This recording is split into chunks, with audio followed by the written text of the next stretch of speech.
Those are buttons. Yes. Yeah. Okay.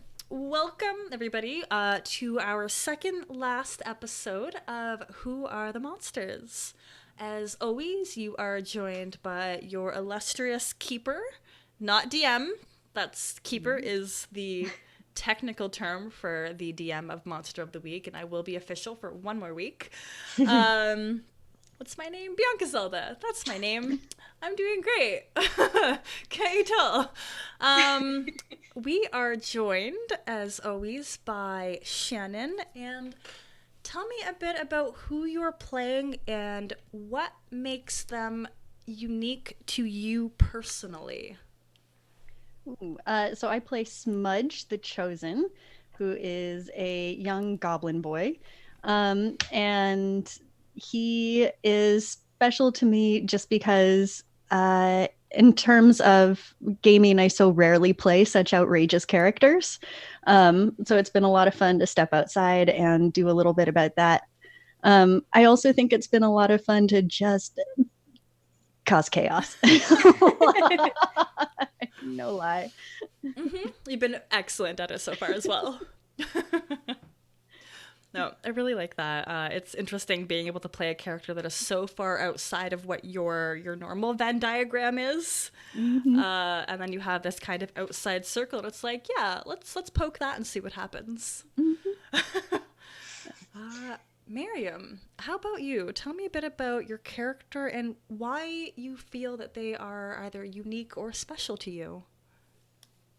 Yeah, so I will be playing Faryad, who is the summoned playbook, and it basically is a size of a like a child-sized clay golem, and I think it's um it's the first time I'm playing a really really serious character because Is it? um yeah, most of my characters tend to be very either um let's just say I know what you're gonna say. loving loving as well I've as a played games with you before.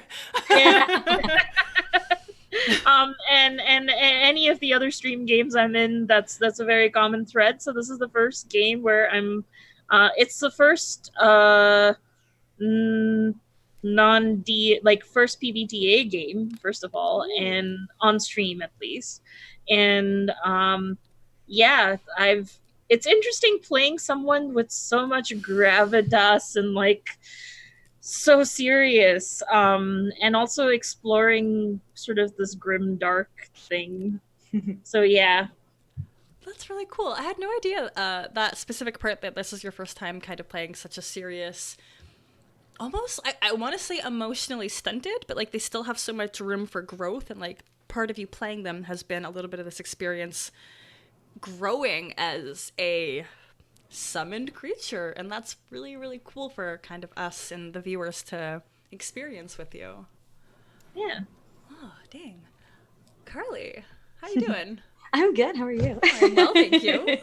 Yeah. Tell me a little Uh, bit about the character that you play and what makes them what makes them unique and just like so much to you. so I play Gwen, and she is the expert, and she's smart cookie. And I think there's two different things I would say with her that are unique. One of them is like I've always kind of been afraid to play super intelligent characters because not that I don't think I'm not intelligent or anything like that, but it's always one of those things where it's like I feel like I don't know, I'm going to mess up this thing. And like, so it's kind of fun to play a character. Shannon's going crazy. I Got love it so much. it. Yeah, no, I don't mean it in like, I'm not saying it in a way to belittle myself at all, but in a way that's like, oh, this just seems really intimidating because this character is so smart and my talents lie elsewhere, we'll say. And, so that was fun, and it was fun to play a character because I always really admire characters like this. Like I was always a Hermione fan, a Matilda fan, all of those.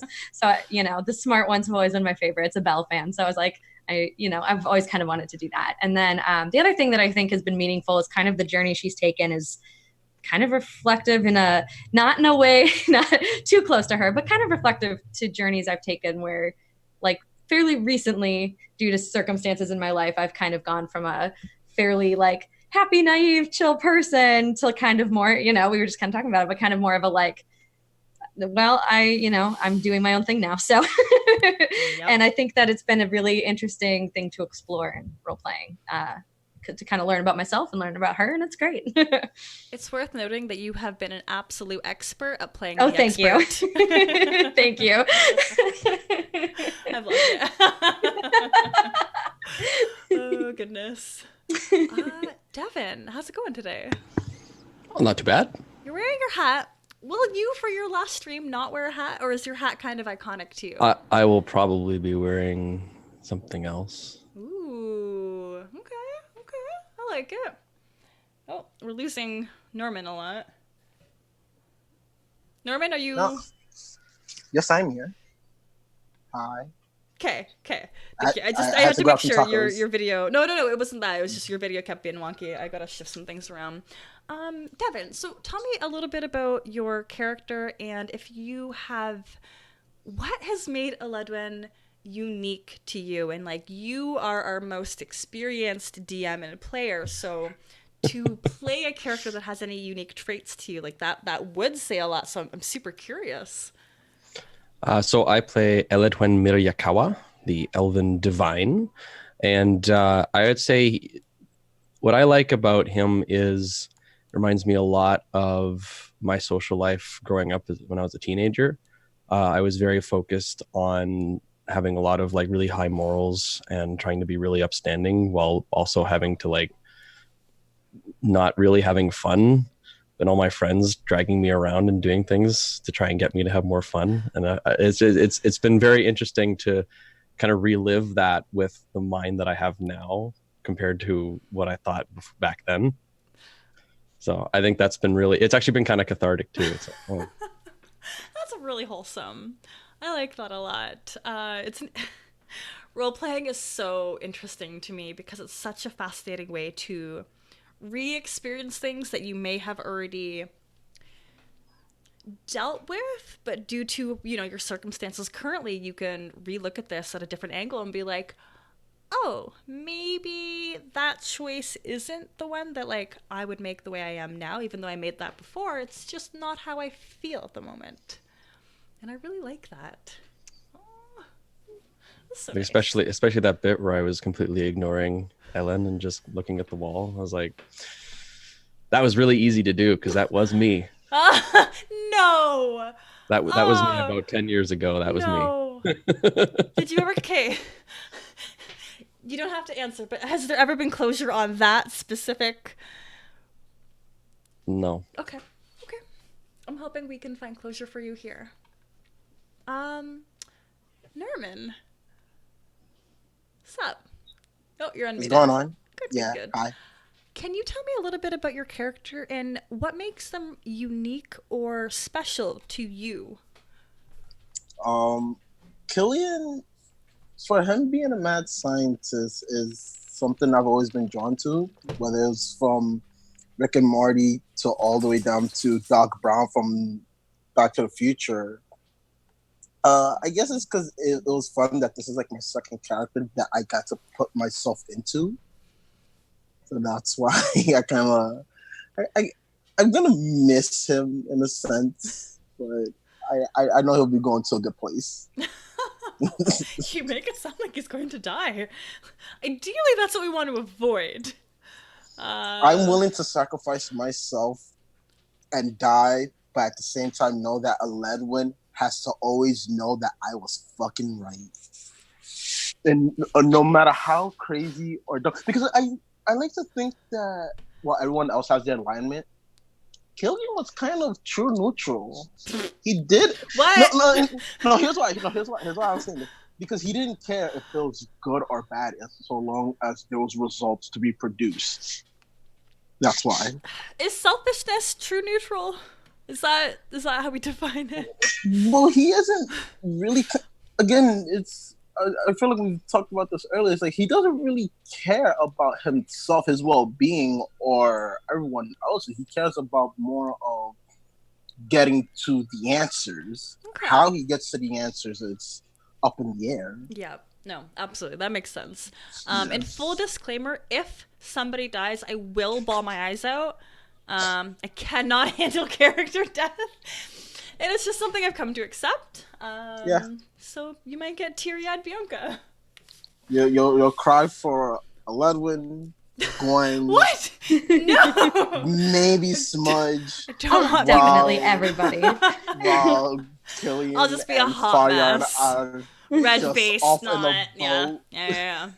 I'm gonna give Faryard like the Magnum PI mustache, and which is gonna like cruise away from like the amount of explosion that's They happening need on the sunglasses island. as well, like Yeah, the 'cause- reflective sunglasses. Yeah, because we're like just done with it, and we're just be like, all right, we're just gonna start our own adventure now. Let's go. That's basically what happens. We'll see. We'll see. All right. We are going to start this session not with a recap, but rather with a flashback. Smudge. Ooh. We left off with you and 2 bloody wrists with an immediate threat of trigger warning, suicide. However, this may not have been the first time that you felt your life drain away, but not quite escape. Can you tell me about the 2 times that you have died? So the very first time that Smudge died, he was still a very young goblin. And the way I picture goblin society is that goblins have basically litters of 2 to 4 goblinoids. And he was the runt of his litter. And so he never quite had enough to eat or got the attention that he needs. And that's why he's so small now. So he one day was basically starving.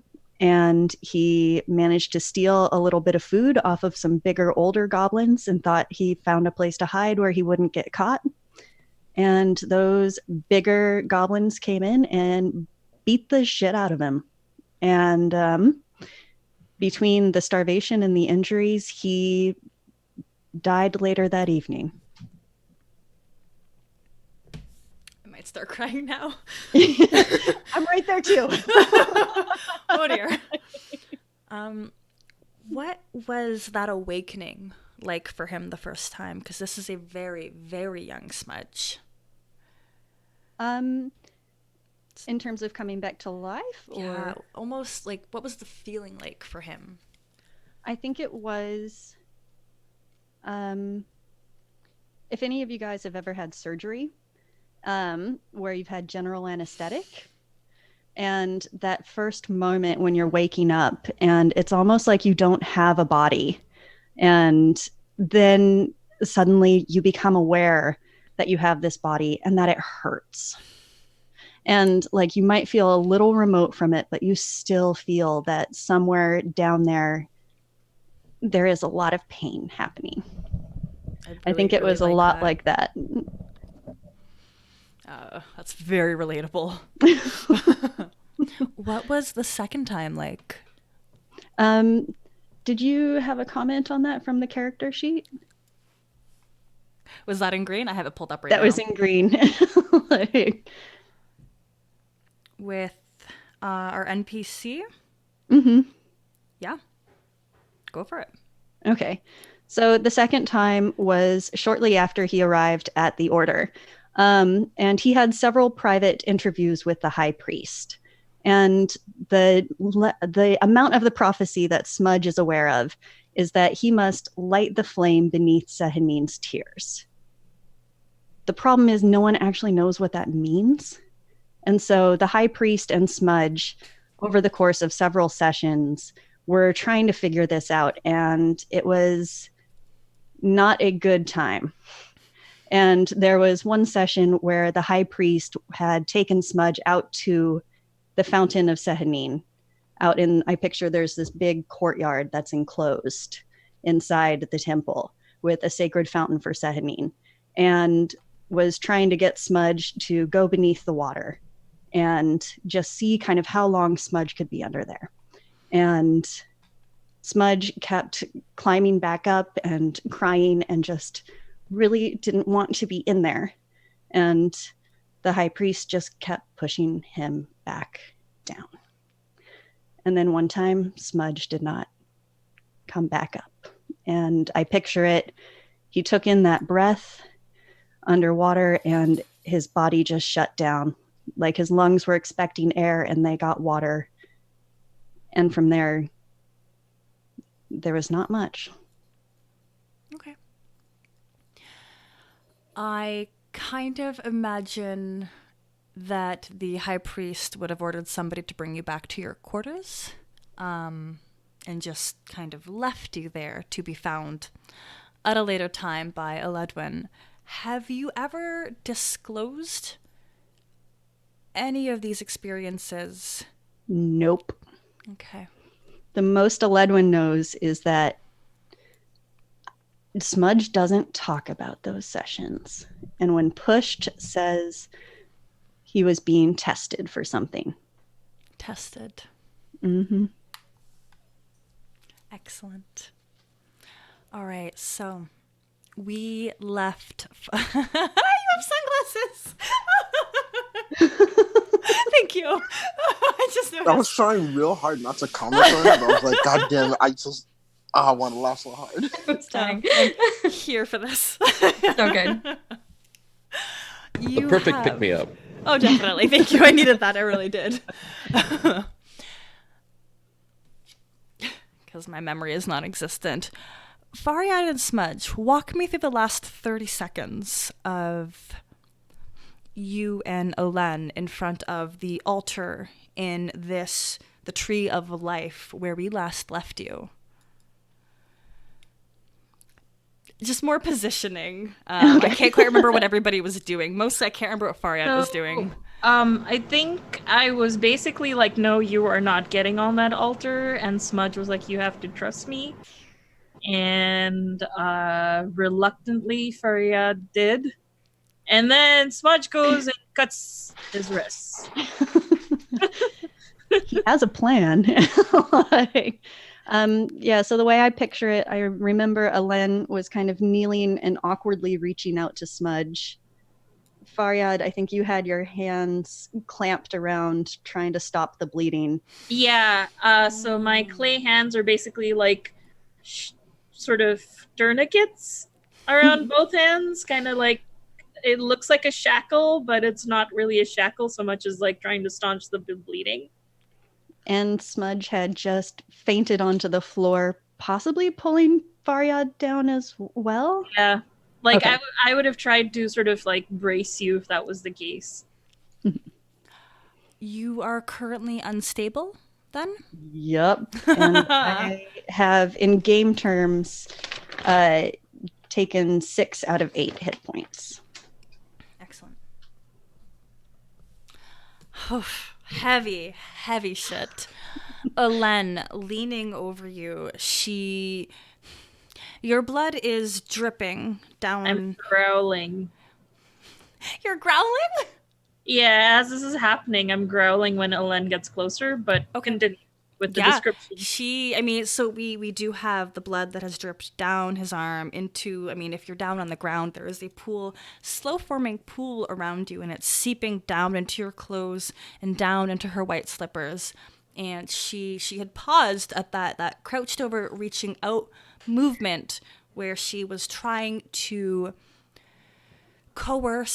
convince you to her, I don't want to say her side, but almost to her beliefs.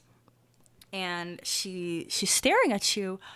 I can't, Smudge, you cannot die on me. This is not a part of the plan. And she's going to stand up hesitantly. You're the abomination. Can you do something about this? I just stare with those button eyes like, really? But I am trying to staunch the bleeding. I don't know whether it has. I think he's lost enough blood that unstable is just unstable. Blood loss, unstable. Even if you're able to slow the bleeding, absolutely. And with your tourniquet vice-like grips, what color are you normally, Smudge? Green? Green. Green? Yeah, kind of an olivey green. You're looking super pale. A little minty green at the moment. Elen pinches the bridge of her nose. Can you help me get them on this altar? We have to elevate them. I just am growling at this point and say, "You're not going to sacrifice him?" I don't know if what I want is what I'm supposed to want. And Will you heal him? my healing abilities do not extend to monsters. I'm growling now I quite cannot loudly. heal him. The water in this pond, in the other room, it cannot heal him. This sanctuary was created for my kind and my kind only. What we are trying to accomplish is a little selfish, but I can't help but believe that this has to be the right thing. Can I roll? Not can I, I'm the DM. I'm gonna roll a manipulate somebody against Faryad. Oh, okay. 4, 5, 6, 7. Mixed success. So with a manipulate somebody on a mixed success, in order for me to get you to do what I want, there is a price to pay. Elen wants you to get Smudge on top of this altar. What price do you demand in order to accomplish this? As Elen, if you would like, I need your assistance in this. I can't have this. Smudge's safety. Smudge will come to no harm if Smudge lives. She reaches up for her telltale stressed sign. I think that I can guarantee that. There is a part of this apocalypse that is entirely out of my hands. And as she says this, in the background, you hear the crackle of thunder, and it's an intense sound, almost like when, I don't know if you've ever heard a tree branch breaking off during a thunderstorm, like that really sharp crack is what punctuates the background. I don't know if what my goals are really aligns with what my people want, but I will do my best to protect them with what little powers I have in this case. If the protection of your people relies on the death of others, you don't deserve to live. Or to continue to live is what I mean. Will you help me get them on this altar? I will help. Okay. It's probably mostly Faryad because you tough as heck. Yep. Holding Smudge up by like their floppy wrists. Well, gently. Okay. And just gently lay their limp body on this rather small marble altar that until a moment ago was a pristine white and gray marble colored that has been ornately carved with moons and stars and waves and all of your fancy ornamentation that is, based or rooted deeply in religious followings. Pause. Gwen and Killian. Oh boy. You All right. stand outside and the rain is bucketing down. The ground is no longer stone or earth. There is a couple centimeters of water that is starting to flood the roads. And standing out in the rain with a small note kind of huddled close to her chest is Gnome Girl, whom we... Would anybody like to name her? She deserves a name, and her father is not alive to name her. I don't deserve to name her. I actually wanted to put the pressure on you if okay. If you would like. Sure. Oh goodness. I'm looking at objects. Objects and names. Oh no. Let's Bolero, go with... because it's a mini jacket. Oh, I was gonna say, what's another like kind of Japanese style fashion item or something? What do you have, Miriam? Bolero. Bolero. That's actually really cute. I love that. Yeah? Bolero. Okay.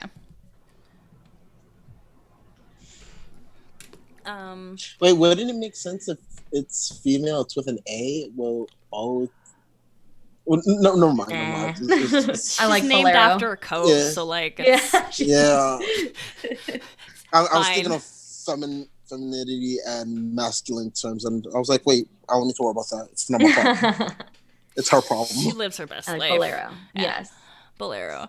Did I provide any context previous to this? I'm just curious. Oh, so in terms of like Gwen, or in terms of like leading up to this scene, I don't think so. because we I don't remember. have been Straw something, Mr. Straw, Mr. Straw. Mr. Barry Straw, was Incapacitated. through me. Oh, yeah, I knocked him out, and Yeah. he's locked up in the holding cell that I was. Yeah, we put him in currently the cell. That you tried so hard to help me, but I did failed, really so- bad. I was like lifting a foot and getting I away was like, still. no, I was like, move. I Yeah. got this. I failed real bad at that one. Yeah, and then that's when we left, and we ended up meeting with Bolero. Mm. And then that's when I said, "What are you doing here?" And then that's when the episode cut.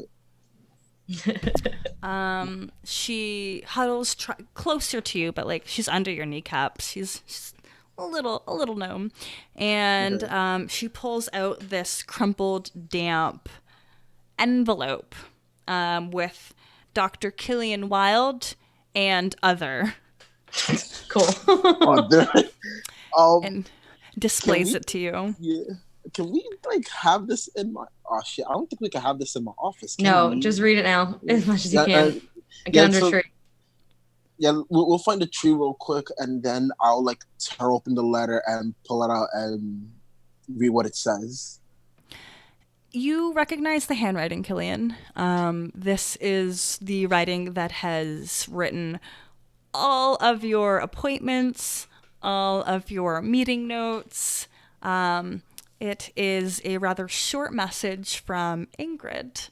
And for the sake of vocal clarity, I will read it to you as if I would. If you would like a rereading as Ingrid. She's still on probation, but go ahead. Yeah. Dear Dr. Killian Wilde, my most sincere apologies. Oh, I have to do it as Ingrid. I have prepared a boat for you that will be led by Rose Bull that will take you through the portal. I did some research on my own, and I've discovered that the apocalypse is in fact nigh, and I realize that you are trying to do your best to stop it. Please save the world, and I don't want to lose my job. Signed, Ingrid. You know, you need to give her a raise. No, she'll be happy if I still let her have her desk. Hey, it all worked out. It all washed out in, what's that phrase? I got it wrong. Let's go. Yeah. It all comes out in the wash is the phrase. That's the one. Yeah, I'll figure out what to do with her after this, but she's not fired right now, but she will probably be put on probation. Let's go. Let's go. Let's go. So wait, before I go, I'm gonna get down on the gnomes level real quick. I'm like, listen, here's like $1,000. You just Go. I just carry money with me. Sure. I don't flex like Aledwin does whenever he tries to fix his Smudge's mistakes. So I'm just gonna give her this, like, I'm gonna put the money in the envelope and give it to her and be like, listen, go home and go repair whatever damages that might have been at your home life. You're gonna need this money, and if anything, come to me later on and I'll help set you up with something. You're going to college. Is what I'm trying to say. Sending you to school. Little gnome girl looks. Oh, we just named her. Bolero looks up, teary-eyed, but you can't quite tell. Words are hard. You can't quite tell because of the downpour of rain, but her face is a little bit puffier than normal. Thank you. My dad isn't home anymore, and I've been spending time at the guild. If you want to let me hang out in your office, that would be really nice. Yeah, that's fine. Go find Ingrid. She's gonna be this very high-strung, caffeinated woman. Go talk to her and tell her that I sent you. And if you want to eat, she can get you whatever you want to eat, whether it's cookies, marshmallows with hot chocolate. It's all on me. Can I have cookies with raisins? Of course, you can have cookies with raisins. They're my favorite too, especially the frosted Monsters. kind. Incorrect. Yeah, Incorrect. that's not the way to do it. Listen, I'm trying to help this little girl out. I don't really like raisins or cookies unless they're like oatmeal raisin with the frosting on top. That's my jam. Don't worry about it. But yes, do this. If you see a version of me but older with a more beard, avoid him at all costs. He is not a good man right now. Bad man. Dad, yeah, bad man. And just you have access to my office. Whatever you need, go ask Ingrid. She'll do her best ability to get it for you. Thank you. I'm gonna go look for cookies where it's dry. And she shuffles her way indoors. That was really nice of you. I You don't think I've ever seen you be that nice before. You say this to anyone, I will drown you. Mom's a word. Mom's a word. There you go. And he's back. Yeah. There you go. All right. Would you like to make your way to the docks? Yeah. At the docks, we have... The docks are rather empty due to the severe storms. The majority of people have evacuated. There are a handful of global anomalies that have... Oh my gosh, words are really hard. That have started in the past hour or so, and nobody's really been able to account for them. But the waters themselves are incredibly choppy. The rain that's coming down ultimately make the dock. It's sinking a little bit. The water levels have started to rise, and the entire docks are empty except on this rather shabby-looking dinghy. There is a broad-shouldered, short-haired woman with her hands on her hips and one leg on the stern. When I love her. when she sees you two, hey, you fools, come on over here. We got somewhere to go. Yeah. I do. I do that. As much as Killian's being turned on, I'm not gonna deal with this right now. I'm like, I'm gonna need you to step back. Save the world first. Yeah, let's wait. We'll hook you up with her later. Yeah, and then we'll go get to this. We'll give you a post-credit scene with Rose Yeah, Bowl. there we go. There we go. It'll be like, my guy, gotta get together, my guy. But we get on the boat and we sit there and wait. Yeah. Sorry, the accommodations can't be as luxurious or garbage, and she winks at Killian. But I'm off duty right now, and A little bird told me you might need some friends, and she winks at Killian again. Yeah. Ah. Oh my god. I like to think that at this point he's just like getting real like red in the face because he's just like, God damn, she's so intimidating, but I want even more.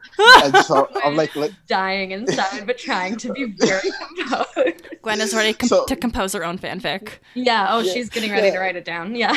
yeah, so I'm like, listen, I need to get back to the island. My friends are left there. We need to go get them. Can you do this? Yeah, your assistant gave me a heads up. Intrid? Ingrid. yeah, and don't yeah, worry about her I- right now. couldn't keep she's- up with anything, but from what I understand, and Rose Bowl gestures at the sky, gestures at the water, gestures at just like the general chaos, everything's going to shit, and I have a cat back home. I gotta make sure that it's gonna be okay. Right, Most important thing. fine. Yeah, don't worry. Go take care of your cat. We could just take this boat and we can go to the island. I mean, I can guide you there. I've had to travel that portal before. It's a little shady, but I'm part of the Coast Guard. I've seen what happens. You sure? Because I don't want you to end up, not We would being love your to help. cat. Please give us help. We need your help. Yeah. Take us there, please, as fast and safe as possible. Uh, I pat him on the back, just like there. yeah. Hold on to something tight, and we'll make our Just way gonna laugh over. Sounds good. Just gonna latch on for dear life. Right, Wait, just before I hug the go, mast. before I go, I'm gonna go in my inside pocket, take a quick sip of rum, real quick, put that back. I'm just gonna latch on for dear life. All right. You two, and I will make Rose Bowl roll as well. I need an act under pressure, please. Pressure. Ooh. Might be bad. That's cool, right? Yeah. Yes. All right, That's a 10. Nice. I got an 11. Hell yeah. It's almost like you've First been on off. waters before. It's not like you've traveled in a boat for the first time. Rose Bowl got a natural 12. So it is strangely smooth sailing, and you kind of get a feel that it's because you have an experienced ship captain with you. They're able to, or she's able to read the water. She's able to paddle accordingly. She delegates. It is still a very small dinghy, but the portal that is on this side of the dock is only about a 5-minute boat ride around between some shady trees, and like through a grotto was the word for underwater water cave. Mhm. Okay, and through a grotto. That's the word that's gonna stay in my vocab forever. Forever. Because of this. The portal is something that you two have never actually seen. It is, I don't know if I described it before, so I'm going to describe it right now. It is a, gosh, words are so hard. No, I was gonna say I think you did. It was like a violet type color circle that the turtles like would pass through. Yes. Magically conjured. And Rose Bowl just kind of gestures vaguely. I think that's the shit. And Yeah. paddles Yeah, it is. you all in. Let's do it. Aledwin, how great do you look right now? Oh, I look great. I look amazing. You are. I've got my mascara's all perfect. I've got the eyeliners all nice and silver and glittery. Hair's freshly combed back properly. It's no longer just a mess full of twigs. And armor's been polished. Staff's been polished. I'm ready to go. You use your.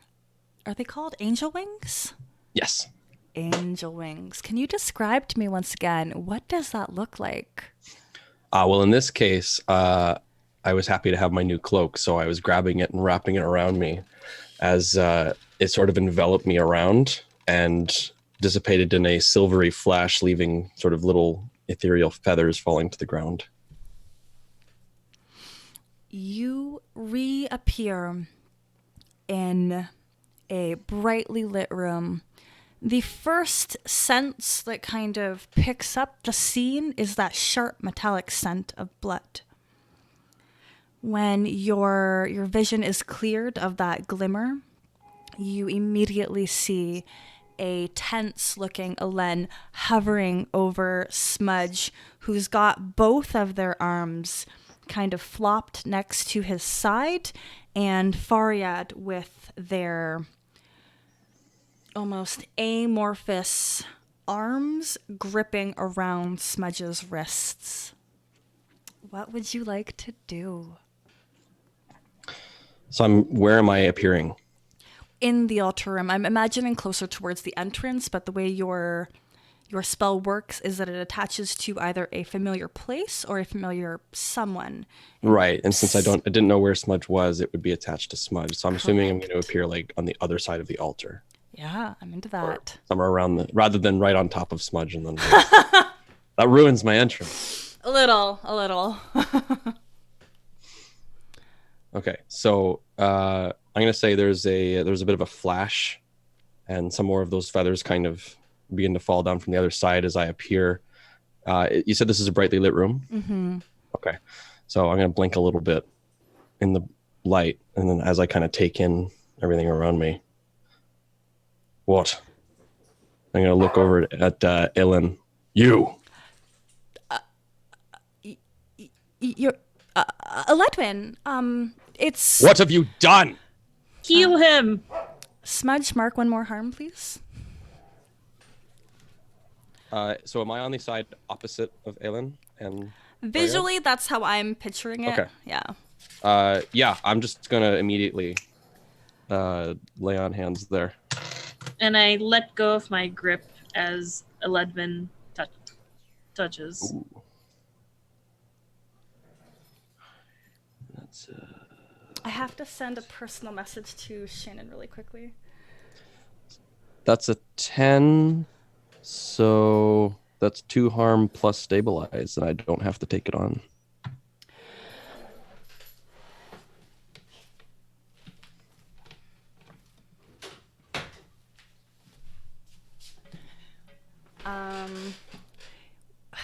What does this look like? Let's walk you So through that. I'm just first. gonna reach out both of my hands, which one of them being gauntleted with Killian's new thing, but I spray painted it silver. So Oh, you did.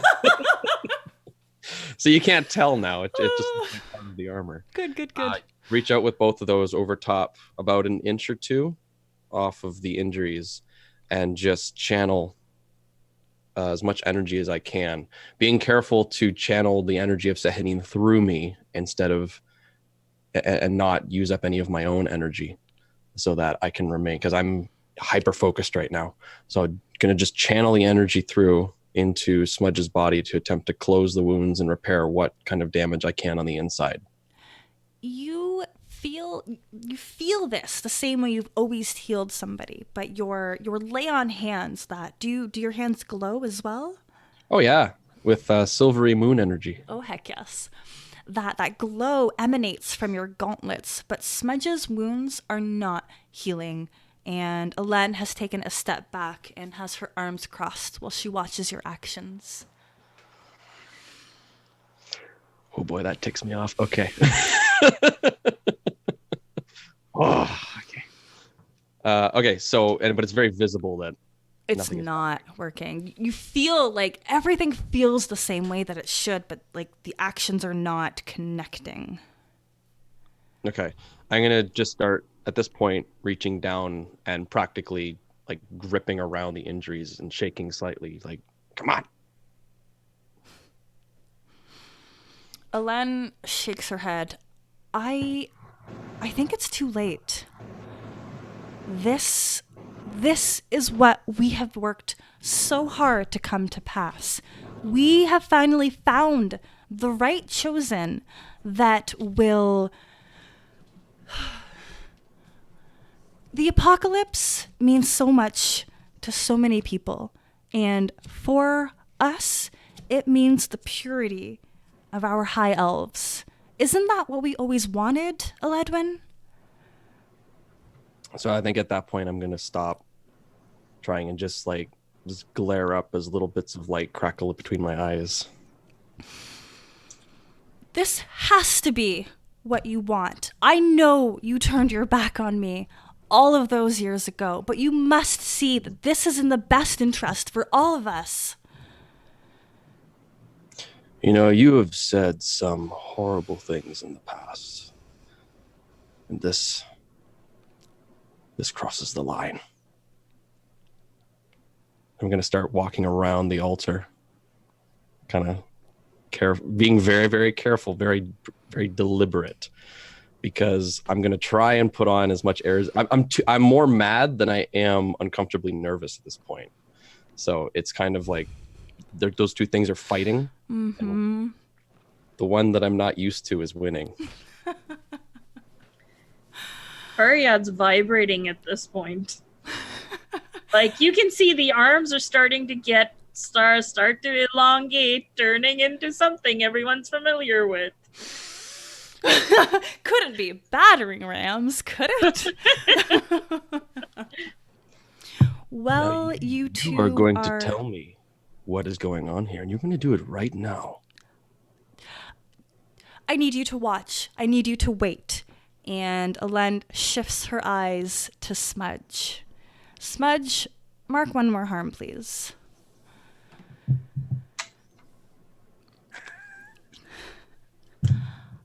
On the altar, there is the lifeless form of a rather pale, almost grape-colored goblin.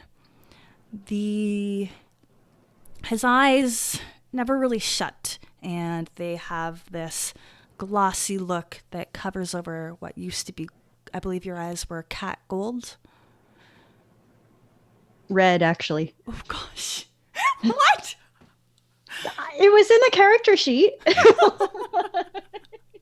Oh, that's great. It's just so villainous. These red eyes now have that milky, unmoving appearance. And there is first, Faryad, you feel the pulse from the altar. You feel this surge of energy emanate from it. And it shakes you to your core, despite your My growing arms. But this is a magic that you have felt before. There have been very few powerful magics in the world, but this pulse is something that is very reminiscent of the time that you were I hate conceived because that's associated with like Summoned? Go figure. That you were summoned. The pulse emanates again. And Eledwin, you feel this magical surge, and it has that tang in the back of your throat it's metallic and very much like blood, but you associate it very strongly with forbidden magics. So at this point, I think I'm going to brandish the staff towards Ellen. What are you doing? She takes a step back. I'm not doing anything. I don't even know if I wanted to be a part of this. I think it's too late.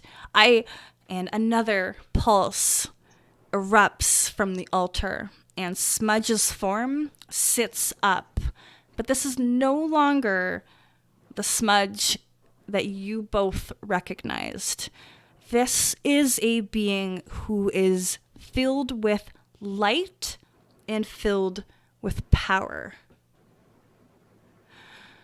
Smudge, your only feeling is rage. I need you to kick some ass. Where would you like to direct your fury?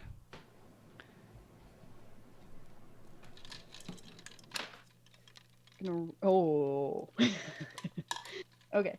And I think in terms of pedestal, Faryad, Eledwin, Elen. Sorry, I'm doing this like you can see my hands, but...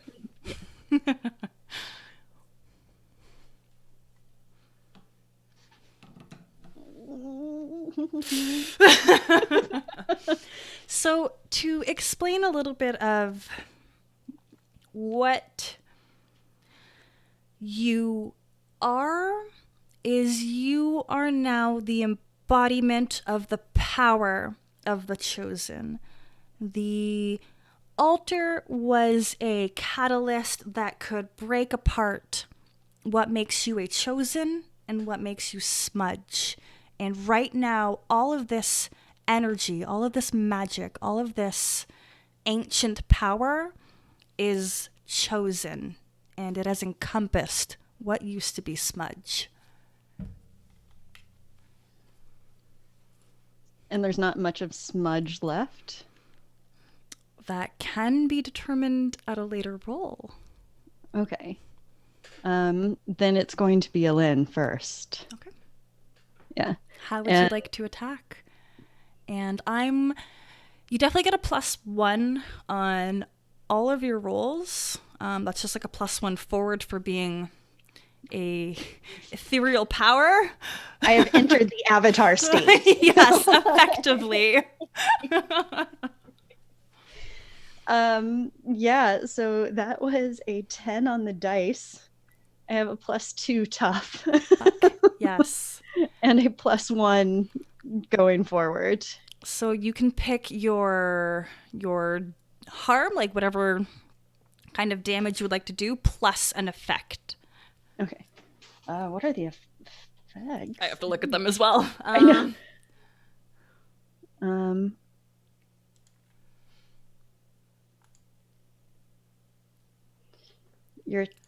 You completely hold the advantage. All hunters get +1 forward. You suffer no harm at all. Your attack inflicts double normal harm. Your attack drives the enemy away in a route.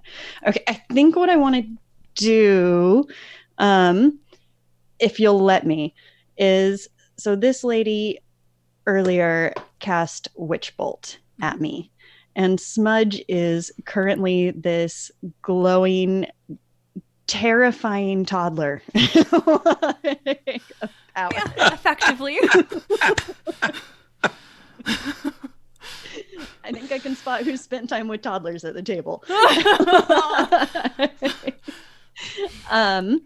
And I think he, instead of any of his normal attacks, like instead of it being daggers or instead of it being bug bombs, I think he just stands up on top of the altar and points.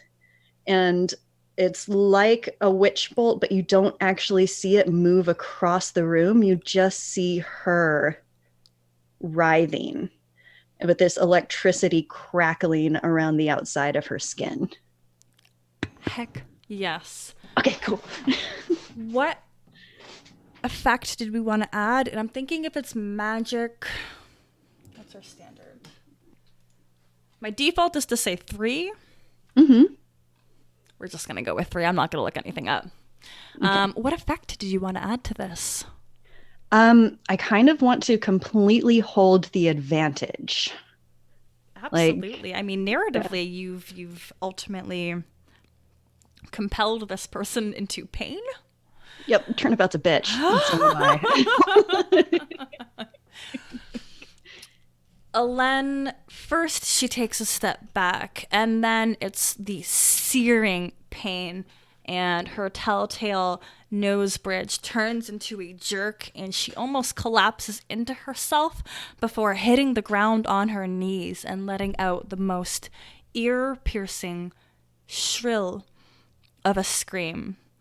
And before you are able to entirely... Wait, I'm sorry, what did we hold the advantage? Mm-hmm.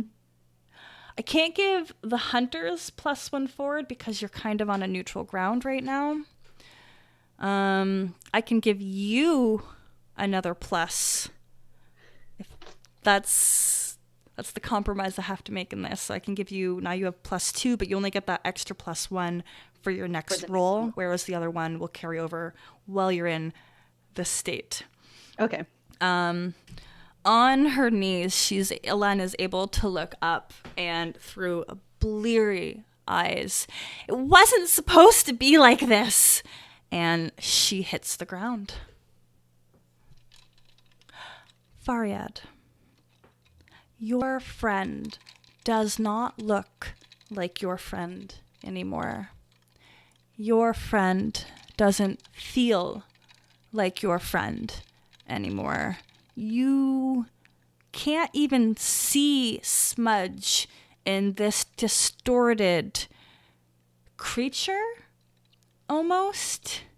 It is bipedal. It has something that could be shimmering goblin ears, but the form is so static that it's hard to get an actual read to reflect this being of power with Smudge. What would you like to do? How does Elen look? Rough. Oh, yeah, rough. She's on the ground, wordlessly screaming in pain. And am I able to use my freakish ability on the Smudge? Ooh. I mean, it's a monster. Yeah, you can. Okay, I think I'm gonna use it to see if I can snap Smudge out of it, if Smudge is still even there. I'm gonna need a critical success. I will use a luck point Oh! to get that. Let me review our apocalypse for a moment. So How many I have you will spent tell of those you. now? I will tell you that I've marked off 4, including the one I just marked off right now. Okay, and then Cool. Smudge has done some not great things, potentially for our apocalypse. So that would be a 12 on the die. Plus, Freakish is using Charms, so that would just be 12 total. So you hear for the first time, Smudge, you existed in a state of that so right after you've had that surgery and you have this moment of disconnect where you can't quite associate yourself with that body. That's you. Smudge is floating in a vast space of nothingness. You have no form, no feeling, and silence until you hear the sound of Faryad. What would you like to say? I say, Smudge, come back. This is not worth it. You do not need to give yourself up for the betterment of them.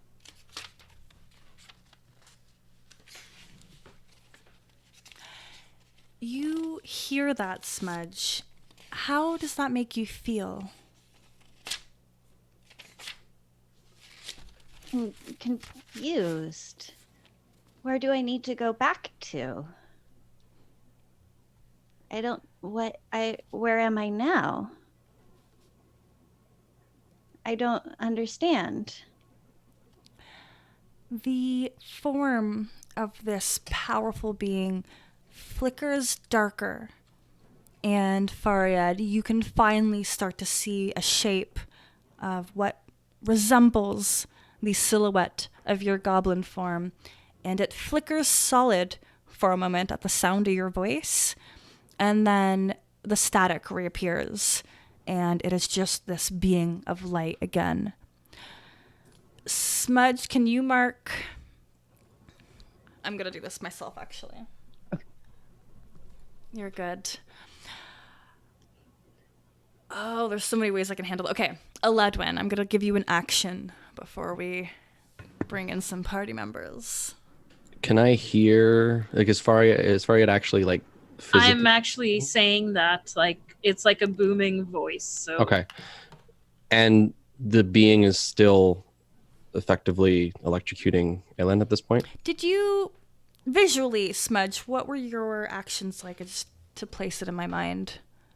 Avatar Smudge or Just, yeah, like, were you, like, hand extended, kind of like Palpatine fingers? More like 11 in Stranger Things. Yes. Yeah. Yes. Here for this. Excellent. So that would be what you see in Elen with tears leaking out of her face and a silent scream. I would like to protect someone and try to get between the attack and Ellen to see if I can direct the attacks to me so that I can take them on in order to maybe get something to trigger. Absolutely. I will start crying. Can you give me that protect someone roll? I don't Yep. think, has anybody protected anybody in this game yet? No, I think this is the first time, but I actually I have, didn't have the ability to do it last game because it was self-inflicted. I have a shield spell. Ooh, yes. So if this works, I actually will take less damage than normal. Yeah, that's not great. So I'll tell you what, I'm gonna spend one of my first luck point. This is the session to do it. Yeah, All them luck points are gonna get spent like candy. These yeah. This next is two this, games. this is my first one. I think I'm okay. So that means that both me and Ellen are protected and unharmed out of danger. So, Ooh. and because I have shield spell, the way I imagine it is, I'm gonna run up and like drape the cloak over between that and that, between the whatever the blast is and the two of us, and a sort of feathery, diaphanous kind of little barrier is gonna start popping up here and there as little bits of crackling energy fight against it. I love that a lot. Okay. Pause. Gwen and Killian, you traveled through the portal and you experienced that brief darkness, very akin to the void that Smudge has experienced. There's just a moment where you feel nothing and you are nothing, but you feel that tense passage of time. And then when you reemerge, you are in this... Do I have my old notes? Nope, I didn't save it. You are in a room with nothing but a portal and a little mat by the door. It says welcome. All right. And there is a door on the far end. This is a room that you recognize. We're going to resituate this as the room that you had exited. The mat was where the shoes were that Fariat had given to Boy. Or Smudge did. Oh. Great. And there is only one, we'll call it a threshold, and then the door to exit. I'm gonna get off the boat. I'm gonna help Gwen, and then I'll turn to Rose and tell like, thank you for your service. If we make out of this, I would love to take you out to dinner, but gotta go. Yeah, I'm just gonna watch the boat. It's in a room now, so I have to push it through the portal. It might take a little bit of time. If you want to meet me here in like an hour, if not, I gotta go. I've got to go feed my cat. Yeah, no, it's fine. Go protect the cat. Thanks. Gwen, let's go. Oh my god, what happened? You shut your face, woman. I swear to God.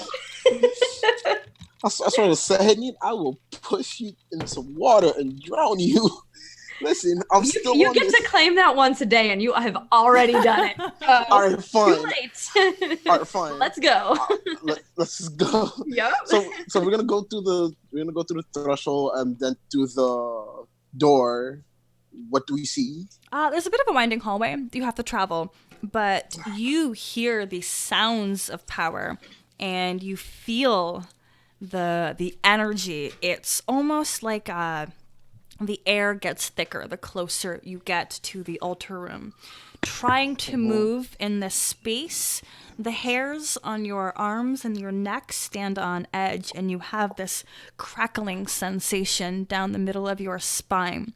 But you travel closer and closer to reveal another threshold where you see the cleanest, most presentable, yet emotionally stricken Eledwin with his magical shield brandished in front of him. And I believe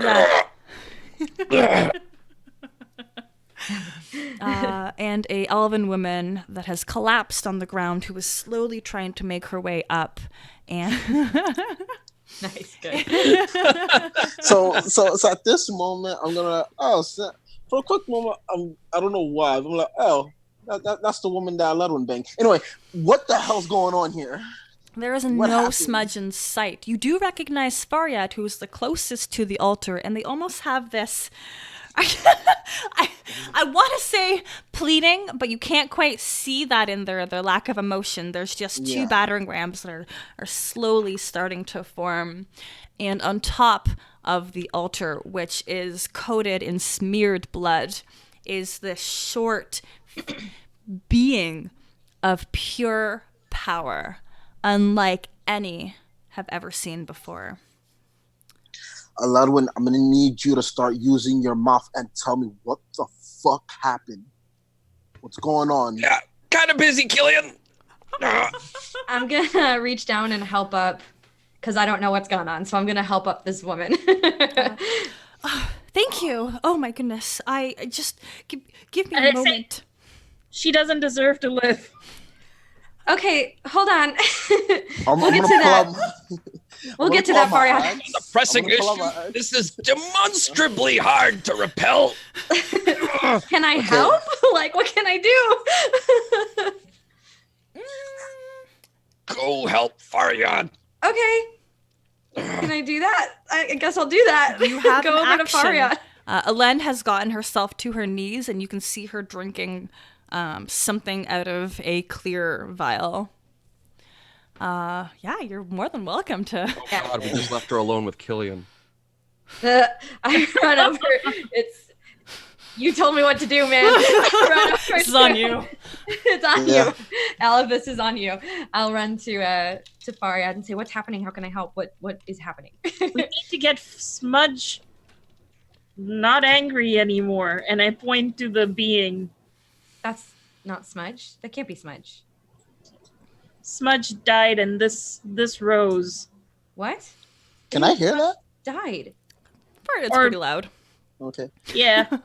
Oh, Well, shit. I'm Voice not still booming. Yeah. Well, you're the not. voice is not booming Shouting to anymore, each but other it's still is loud. You have to yeah. yell Okay. over this energy. I'm There sure. is, Okay. yeah. What do you mean Smudge died? Smudge cut his wrists, and then this being came into existence. Oh shit. What have you tried so far? This literally just happened. Cool. And we're okay. For a Talk quick to moment. to Smudge, Yeah. Talk. or Uh, get out of here, or you'll be You'll be. No, it's fine. I mean,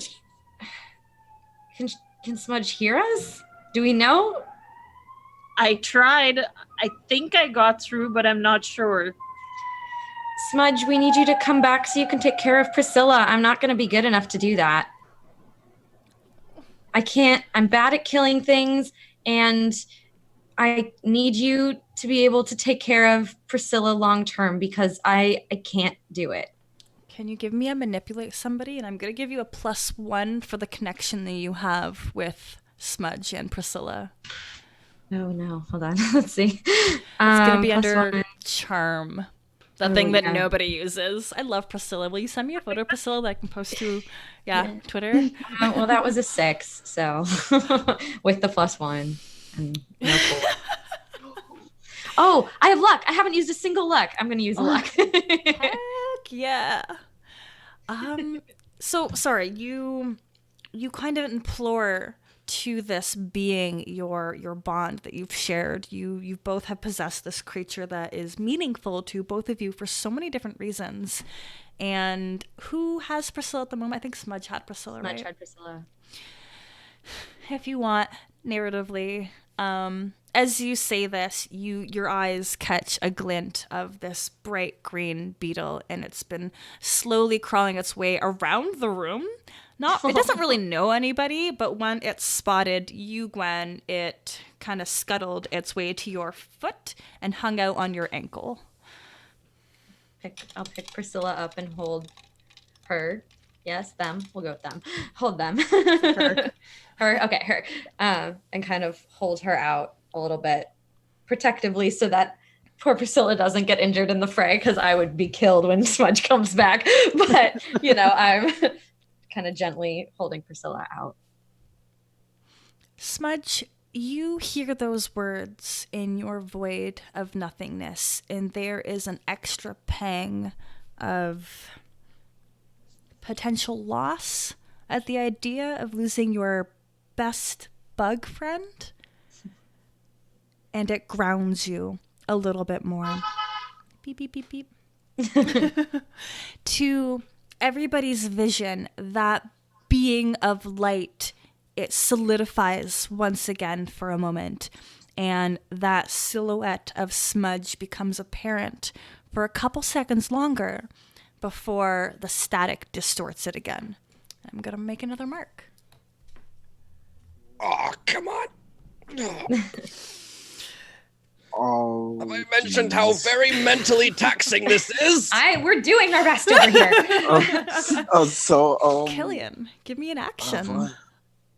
Let's see. I want. You know what? I'm gonna go to the heart of the beast, and I'm going to literally go face to face with Smudge. And I want to tell him, Smudge, I need you to know that at home we have a bunch of bugs. We can play in all the dirt that you want. You can even kick me if you want to. Just please. I don't mind you. I don't say please to anyone. It's true. Please. Gwen, shut your face. Smudge, please just calm down and stop this.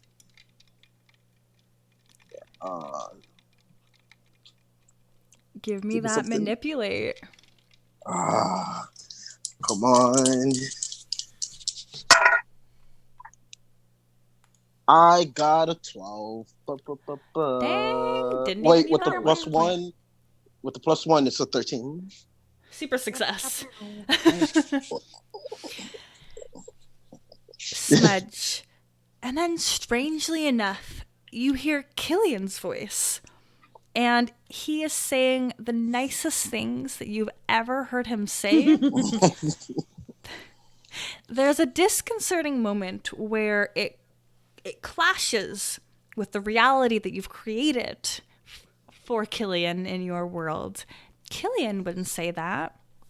But then you think about the relationships that you formed over the past week and the experiences that you've had with him, and it starts to sink in that maybe this human might really and truly respect you somehow. And outwardly, we see his form stay in place. It lasts 20 seconds, and in that time, the magic that they had cast to damage our two high elves slowly dissipates. That's it. Remember, we want to stop the apocalypse. We don't want to create it. Just get back to us.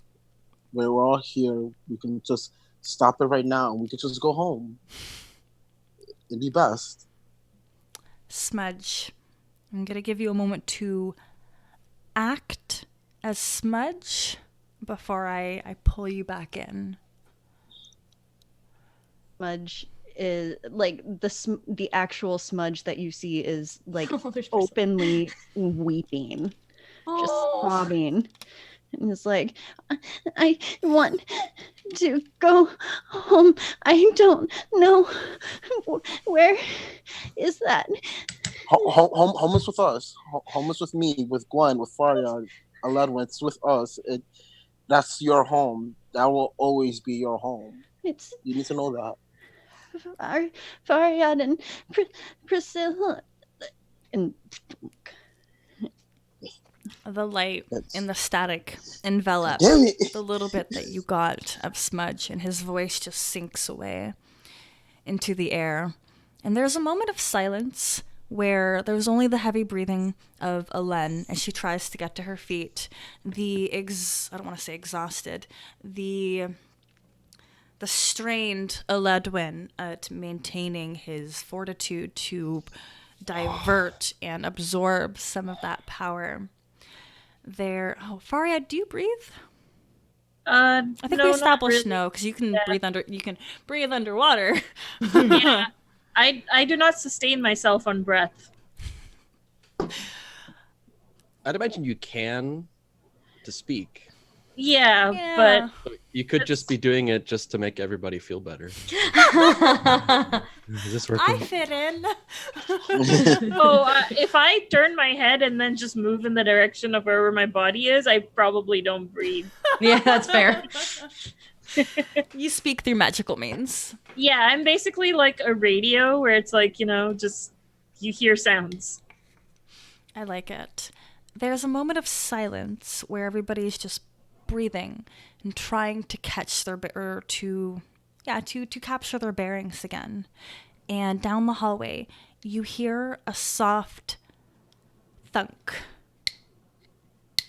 It's the sound of a cane on marble floor.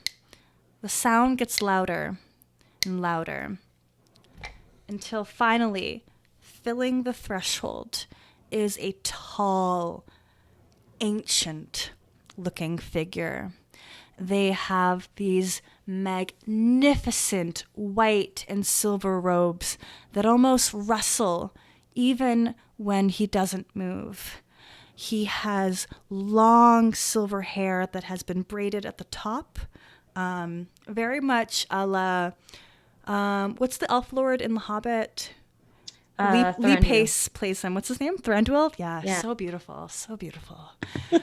This is a less beautiful version of Thranduil, but he very much represents that elven hairstyle with the braid at the top and the long flowing hair, and it's this shimmering, sparkling silver that reflects against that wall that we had described earlier that kind of had that reflective surface anyways. And the cane itself is very reminiscent of a staff that Eledwin holds, only this one is somehow so much more majestic. And the high priest cranes his head at the scene in front of him.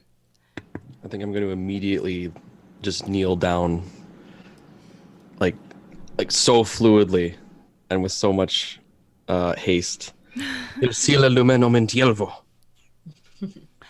Elen next to you flops to the ground.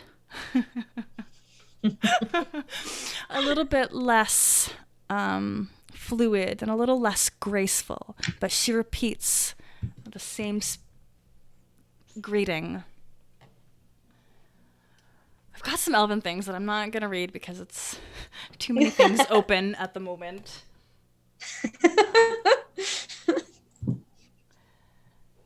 Yeah, lots of staff jokes. I really do enjoy it. Thank you. I know. So easy. I love it just so much. The high priest places his staff one more time he clacks it down on the marble stone, and that intense pressure that everybody had felt vanishes. Smudge, your form slowly descends back to the altar into a prone position.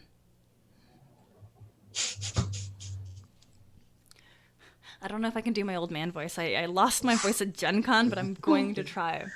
So at that moment, I'm gonna cradle Smudge in my arms. I'll be like, it's okay. Can't touch the form unless you want to mark harm. oh, I like up to you. you. I'll do it. oh. Yeah. Yeah, I'll do it. Do it with your Warforged arm. Yeah, there you go. Let's have Yeah, I like could- your lab coat starts like melting and burning away. Yeah, I could take a bit of a beating with my arm. Because I was gonna have you mark 2. If you want to hold it with the Warforged, I can only have you mark 1, and it'll just be due to residual contact. It's Yeah, kind I'm of gonna use my Warforge. So I'm gonna mark 1 harm. excellent. The power is hot. It's searing. It's painful if it touched flesh.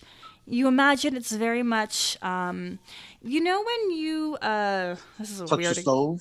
example. When you what? Touch the stove. Touch the stove? I've not done that recently enough to be like, yeah, that's the Oh. connection that I'll make. It was something that I was told, if you touch the stove, you're gonna get burned. But as the dumbass kid that you are, you're touching the stove, and then your parents gotta look at you like, look what you did, dumbass. And, Kind Don't of touch that, the but the stove. extended version. So the example I wanted to give you, you know when rubber melts, like if you have like really shitty shoes and like they kind of get that gummy texture, that's Yeah. what's happening to your arm, and effectively that's what would happen to your skin if there is contact. So the So- 1 harm isn't the actual, like you don't have smudge against your chest, but the heat of it is enough to start burning my shirt and burning my potential skin. Got blisters it. depending on how long you want to hold on. When I No. see that, I move in to help support you. Then you don't have to worry about harm because you're a I creature. got do Right. reduction.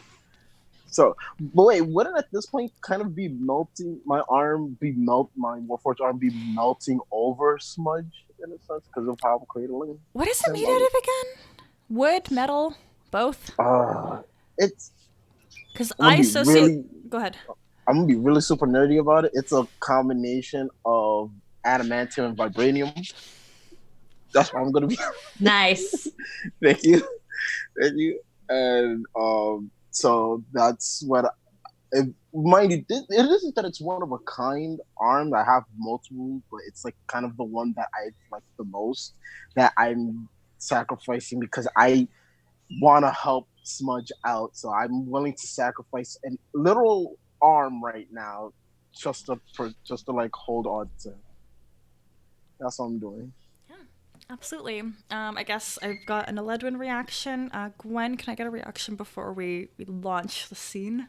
I think she just genuinely isn't sure how to react. She's not religious, so she doesn't feel like she should be like bowing to this person. I think she would just kind of stand in front of Faryad, Killian, and Smudge, and behind Eledwin and Ellen, and just kind of be in the middle. So I'm kind of one more barrier before Smudge, I think is what I would do. But I also don't know what's about to happen. So I'm just like, okay, I'm here. I can jump in whatever direction I need to jump in.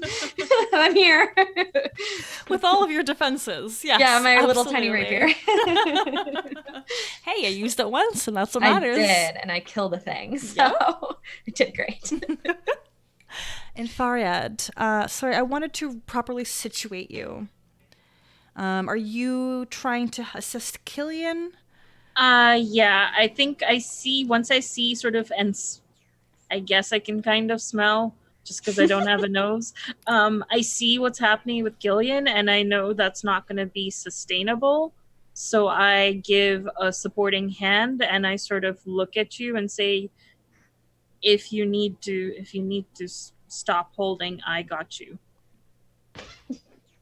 Can I go like actual life nerd for a moment? Yes! So the melting point of both vibranium and adamantium is over 5,000 degrees Fahrenheit, which is about 3,000 degrees Celsius. Holy And- guacamole. Yeah, it's That's really like that sun. high. That is It's not melting, man. It's like as hot as the corona of the sun, and it's also about 3 or 4 times as hot as the average kiln used to fire clay. Dang! Oh. That's why I chose the two a blend of the two because granted it is fiction, but it has a high melting point. And thank you for pointing that out. I thought I'd be the only one to know that. This almost puts you at more risk, though. No. So on my next move, I might take a harder move against you. Thanks. You gotta try real hard to kill me. about Let me the get my X-Men. old man voice ready. Yes. What is the meaning of this? The high priest asks. And Elen is the first to respond. She raises her head but does not meet the high priest's eyes. I was following orders, your holiness, and these people have interfered. I am so sorry. I don't know what happened. If you need me to do. And before Elen is able to finish, the high priest raises his left hand and flicks it just ever so slightly.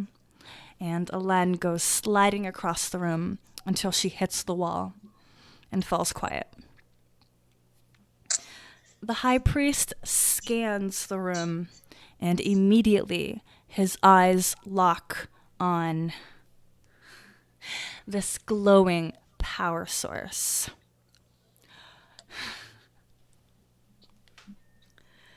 You are all a waste of my space.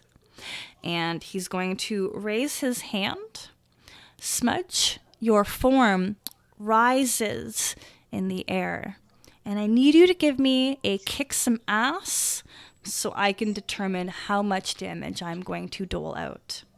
So the resistance, like both me and Julian, are like I don't think it really counts at the moment. okay. He's a hot boy. He's a hot boy. Yeah, but you're gonna be hearing a lot of shit talking from me in a moment. I'm totally okay with that. I was just checking that completely ignores us holding on. Now I'm going to take some harder moves simply because you just gave me information like, yeah, adamantium has a really high melting point, so thanks. This is great. What did you roll? I rolled a 10 on the dice, plus 2 in my playbook, possibly plus another 2 for circumstances, because I had the +1 ongoing and the +1 from the success against Elen. I'm so sorry, everyone.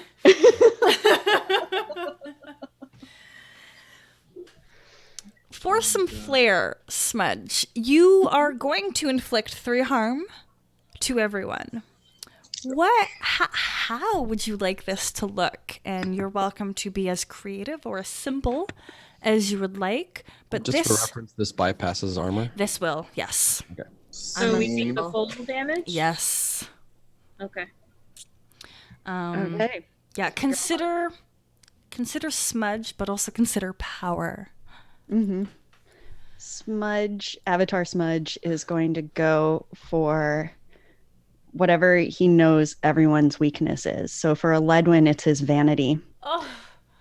And he is going to lash out with an invisible hand and just pluck out one of his eyes. What? Ah! Jesus! I'm into it. What the fuck? All right. There'd be a very high-pitched scream I bet. I can only imagine. and a bunch of elven curse words. Beyond what we've ever heard. Yeah, those do exist. And Oh, yeah, they do. those- I know. I did Google.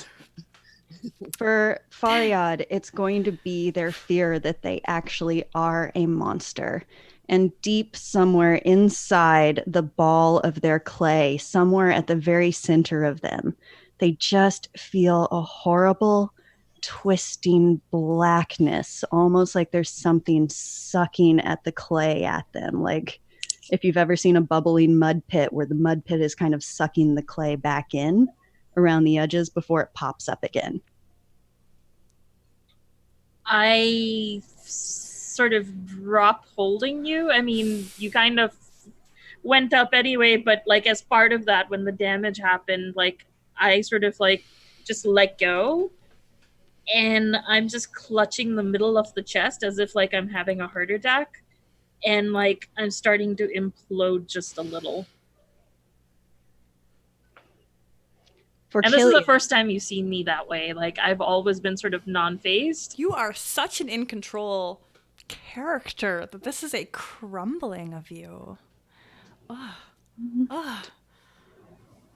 For Killian, it's going to be his sense of agency, and I'm going to take his remaining human arm. That just gave me a chill. Oh my All right. God. Brutal. God damn it. I only had 2 of these. Now it's down to 1, and now I have none. God damn it. All right. The whole thing, or are you just like going up to a section? Like, how's this? How much arm are you taking from me? From the shoulder. All right. Gone. It's gone. You have your ruined Warforge arm and nothing but a stump on the other side.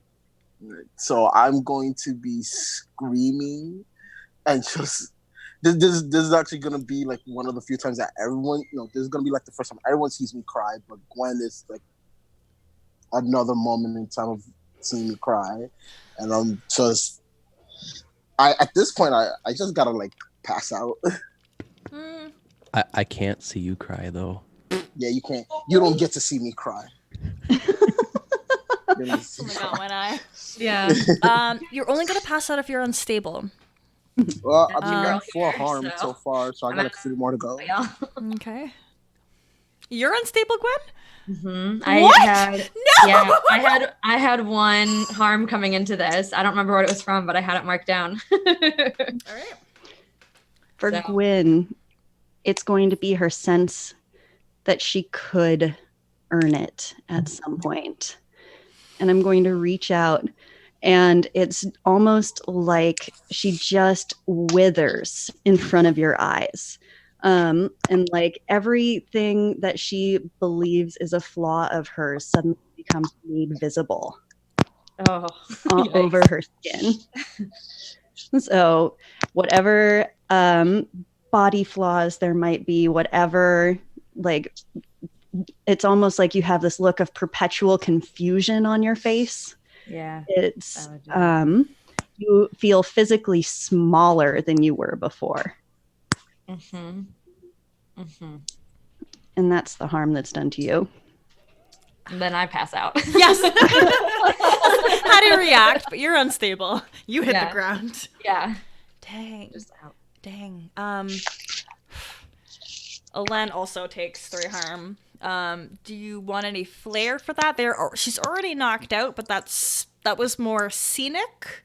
In terms of harm, she's only suffered 2 harm. But this will make her unstable. I think for a Lynn, oh, that's too close to a Ledwin. I wanted to say it's her beauty. But for a Lynn, it's the sense that she can be the one who causes pain. So it's back into that well of pain for her. And just as she's unconscious, have you guys ever had a really bad burn? Like a really bad sunburn, or you've accidentally picked up something that was too hot. And when you go to sleep that night and you can still feel the burning in your sleep, and you feel that like That throbbing. throbs. Yep. Burned Yeah. myself with a curling iron up here. Not too long ago. I did just that. Yep. That's what's going to happen to a Lynn. Dang. Okay. Dark. But I good. love it, but I don't like that I lost another arm. But all right, Yeah, that sucks. I'm gonna get you back for this later. Sorry. What happened to Priscilla? Yeah. Oh yeah. No. Right there. No. Does Priscilla take I 3 refuse to harm? think about it. No. I don't have I'm it gonna in me to eat do that that. bug. I'm so sorry. I can't I'm do gonna that. eat that bug. Don't eat the bug. I have I'm eating it. an X against eating the bug. DM does not allow it. The bug must live. If everybody dies, Priscilla would be the one that remains. And no. Stop We're that. gonna have. We're gonna fade to black to it, and with me standing over Priscilla, and I'm gonna eat it. Thank And you. all you just hear is Yeah. crunching sounds. Smudge That's all you hear walks. is Or not crunching Smudge. sounds. Priscilla walks out. Yeah. Priscilla's It's the like MVP. Wally. The only survivor. Also, Aledwin, thank you for your commitment. Amazing. Appreciate it. The high priest steps into the room. He surveys those who are on the ground and those who are still standing. And Devin, if I may borrow something that you have written. Yeah, go for it. He puts both of his old, bony, gnarled, liver-spotted hands on his staff. Centuries ago, the most radiant bow of Sehanine, orb of the heavens, high priest, Unfarin Silverbow, myself. I led the cult of Sehanine into a bloodless revolution to take over the Lendor Isles. I have spent tears, blood, and years to place myself at the head of the theocracy. Ever since then, the Church of Sehanine has been in power over these isles, and I am not about to lose the strength that I have fought so hard to acquire, and for what? And he gestures at everyone. Humans? Monsters? This isn't what my goddess would want. Now as for our reactions. I think top of the line was Ledwin. Ah!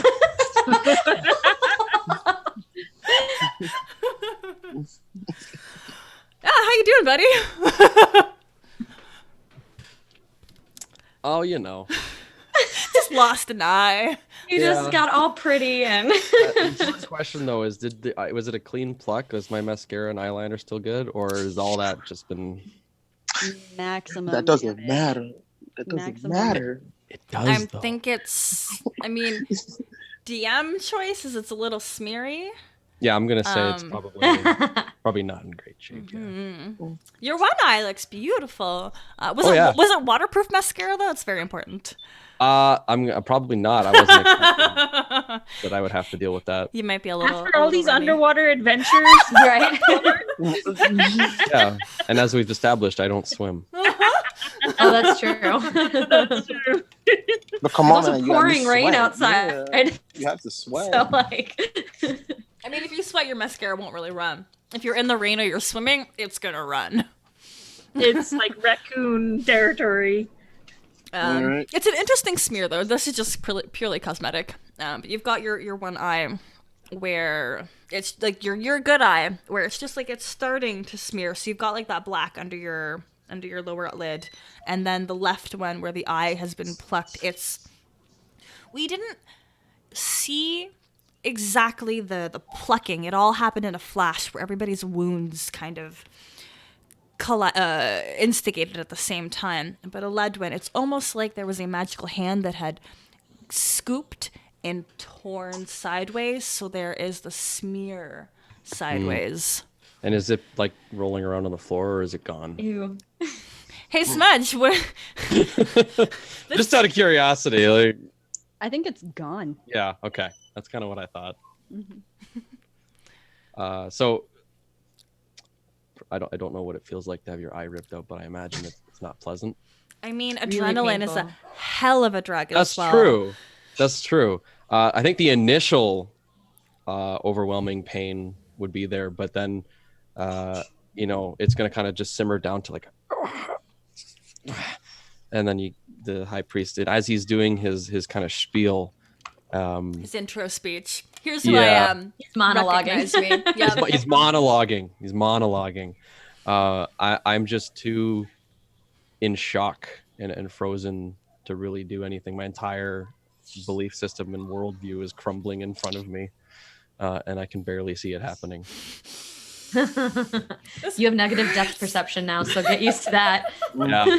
As someone who's actually blind in one eye, it's real fun. Oh goodness. You can offer some role-playing tips maybe I then. can. You just are a little short every time you try and grab something. Oh, I like that. Good to know. Thank you. Mm-hmm. Fariad, what is your reaction to this, to all of this? Your friends are either on the ground and this old man is clicking his way in and monologuing his self-importance. For the first time, I felt like real searing pain because prior to this, I think I've only the only tussle and damage I've ever taken was from that Fish King. So, and it hurts more than it should because it came from someone who was a friend. But now it's slowly turning into rage. And right now the target of all my rage is that clickety clackety person coming across. So I am going to run up to them and cause some mayhem. Ooh, I mean, do you? Try to. Do you? Try to. Never steered us wrong, but wait a minute. No, I'm super into it. Okay, so that is a total of 11. Okay, let me see what the consequences are. You do a bunch of harm. So, what is the mayhem that you're causing, and are you using any improvised I'm gonna weapons? take the altar with Yes! me. And fashion with Yes! Oh, heck yeah. All right, let me look at your character sheet again. So size sort of determines the damage. So I guess it's probably closer to 2. We determined last time that it was a small 2 harm. Yeah. Oh. There's Yeah, that was actually a question when the room was being described. That's hilarious. Right. Can I take a chunk of wall or like floor with it to kind of make it bigger? What did you get? An 11? Yeah. Please, yes. Yeah. However, on a miss, hold on. Break that old man's hip. Trouble on a 7 and 9 out of 10, pick 2. Ooh. Okay, so I get 2. However,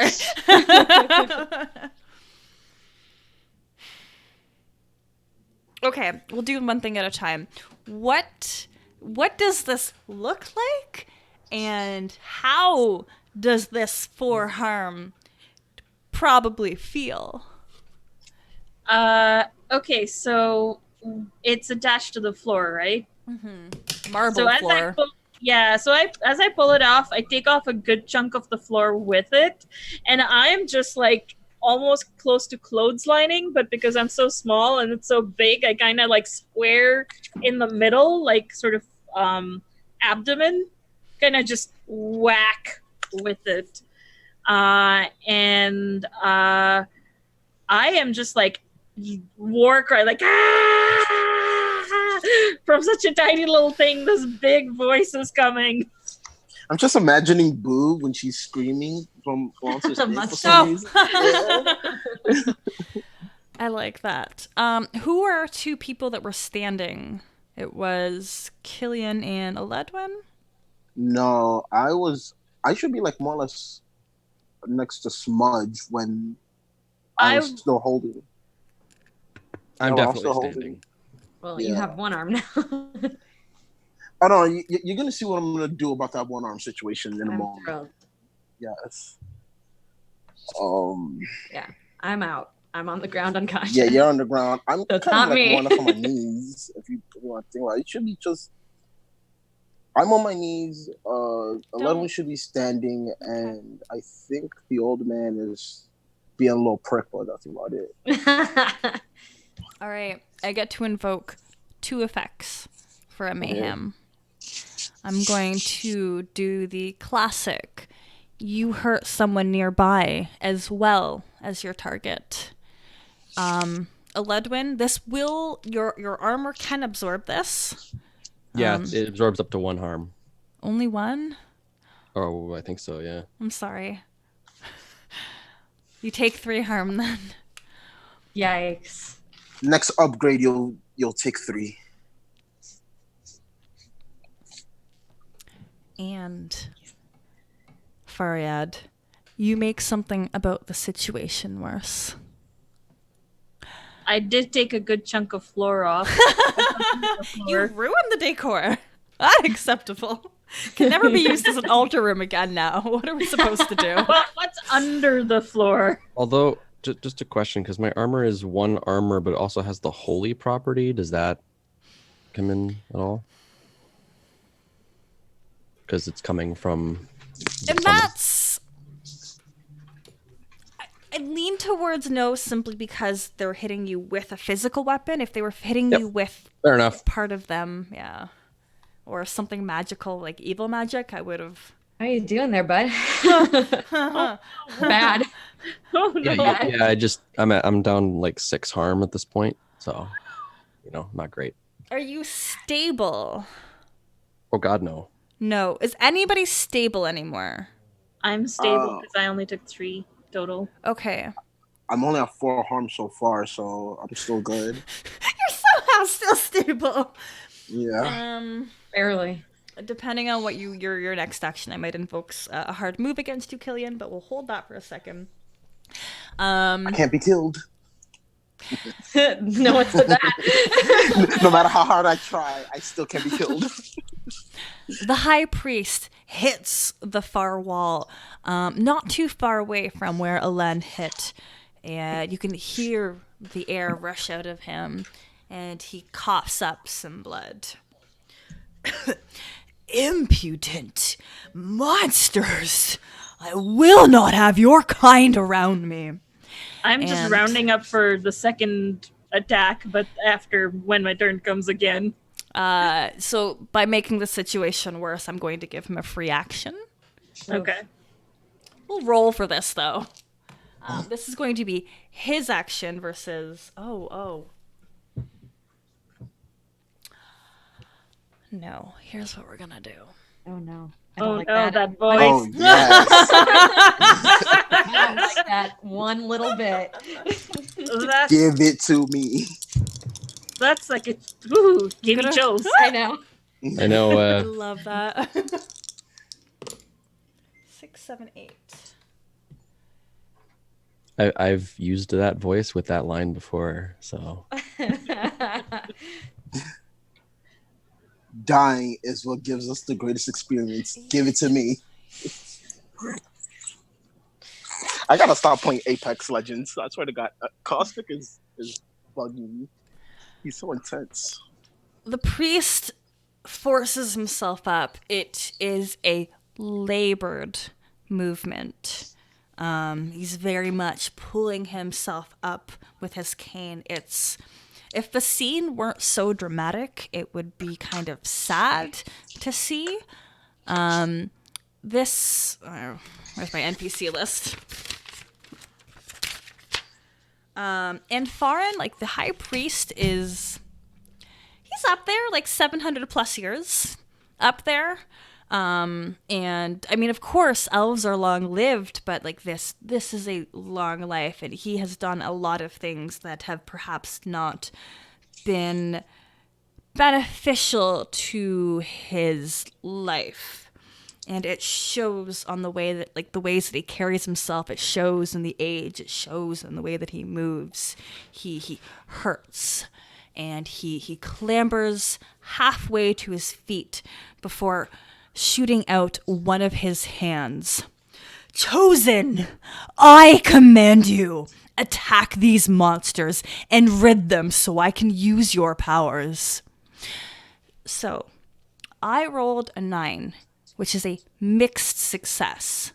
In order for him to properly manipulate, he has to do something for you. But you, Smudge, are still a ball of emotion. We have 2 out of 5 boxes marked towards your humanity. Okay. At 5, you will truly feel like yourself. If you would like to pick 2 emotions other than rage to embody, and it can be anything you want.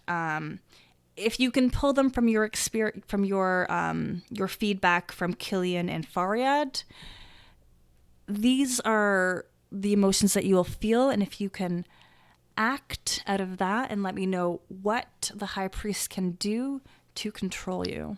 Sorry, that was a whole lot that I gave you at once. That was a lot, yeah. Cool. I think with Faryad, the thing that they said is you don't have to throw yourself away for them. And this guy is talking about monsters. So someone here is monsters, but I don't know who. I just hurt a bunch, or Smudge, I assume, can kind of see what's going on, but like at a distance. Mm-hmm. Like, I just hurt a bunch of people.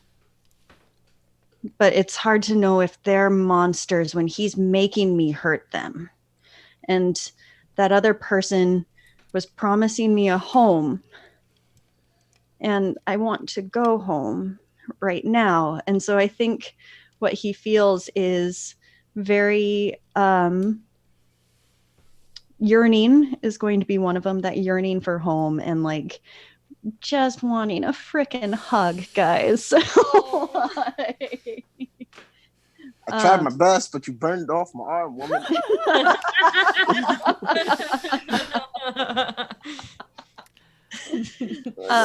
What would the high priest have to do for you based off of those feelings in order to properly manipulate you as a weapon? I kind of No, I mean, yep, do what you want to do. I kind of want to say he would have to find a way to let Smudge feel safe for the first time in 5 years.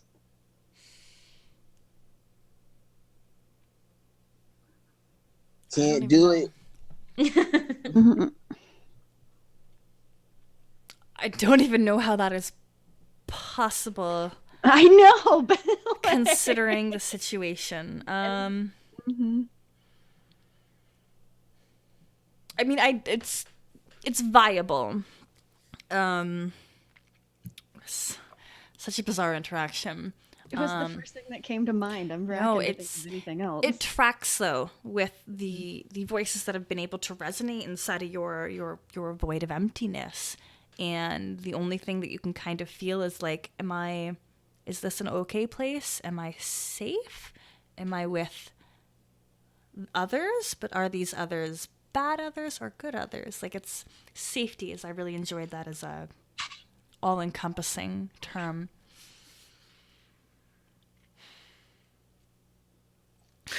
High Priest can't give you this. Yeah, he can't. He a piece of shit. Go break his head. Not just Smudge. Like, Avatar Smudge, maybe, but Smudge.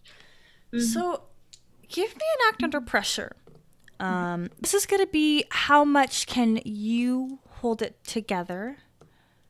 On a high roll, you're in control. You're fine. You don't have to react to the manipulation. And so that's a 9 on the dice, and I have a +3. Cool. Heck +1, yes. +1 going forward. Goblin ever.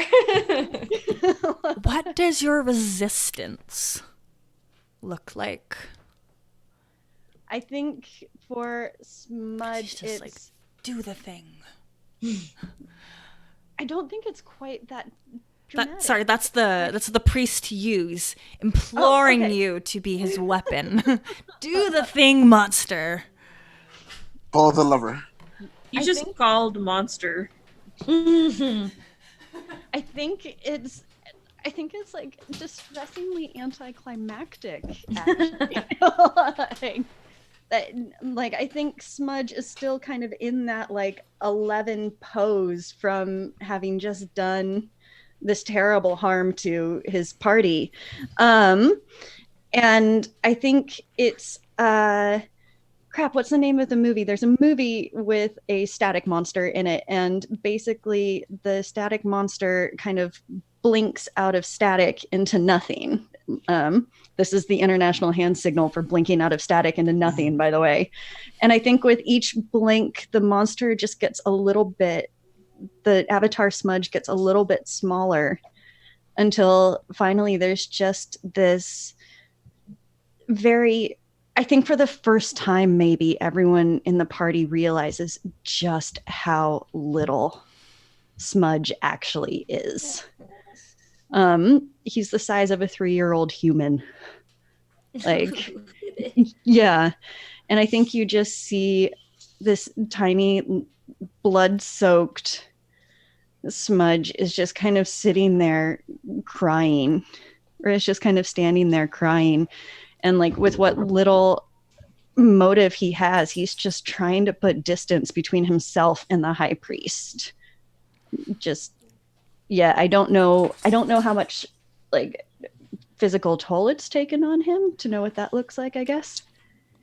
On Smudge? Yeah. A lot. He is lying on the ground, sobbing, trying to crawl away from the high priest inch by inch.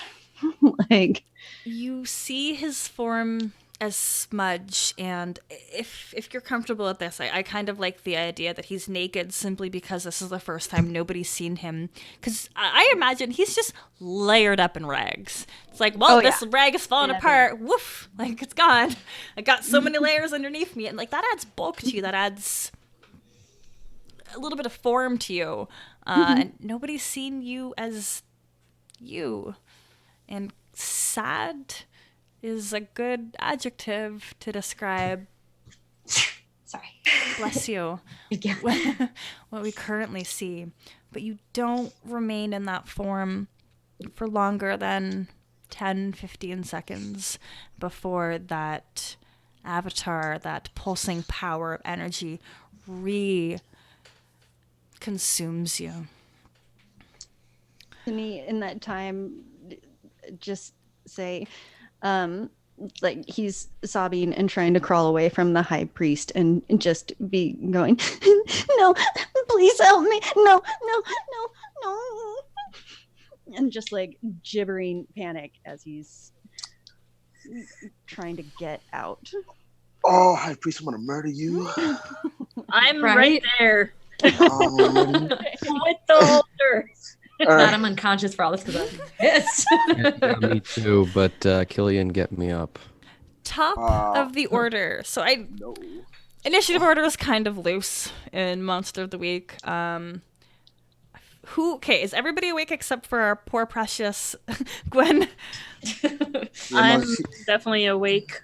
I'm unstable, so I'm guessing I'm probably down. You've hit the ground. You don't have to be unconscious. Your wounds have been a lost eye and an altar to the chest. I mean, yeah, that one is the one that probably knocked me down. That's Maybe. fair. I guess. It's just the whole altar. It's but fine. yeah, no. If I'm not unconscious, then that's fine. Could it have been like when I pulled it out, like some debris? Extra debris is what hit Ledwin? Because I'm pretty sure I wouldn't have hit it, but it's like, pulling the thing up is like just like debris everywhere. Oh, for sure, yeah, and that definitely could have. Yeah, I would see that. Yeah. I mean, the numbers still have to remain the same. That's just like a factor of the harm, but like narratively, yeah, absolutely. So I've got my two, Yeah, that I can give a proper action to, and then I'm gonna work on reactions on my other two in a moment. I feel like Faridi just created mayhem. Killian, how you feeling? So narratively, just because you're not unstable, so the way that your arm was magically torn off, it was what's that word where you burn? Cauterized. It was cauterized. It's still kind of a fleshy mess, but you're not dripping blood because you're not unstable. Yeah. So, that arm's pretty much useless. Now at this whole entire time, my arm, my Warforged was kind of warped, right? Yep. Any action you want to do with it, I might have to impose a -1 depending on how much dexterity is involved.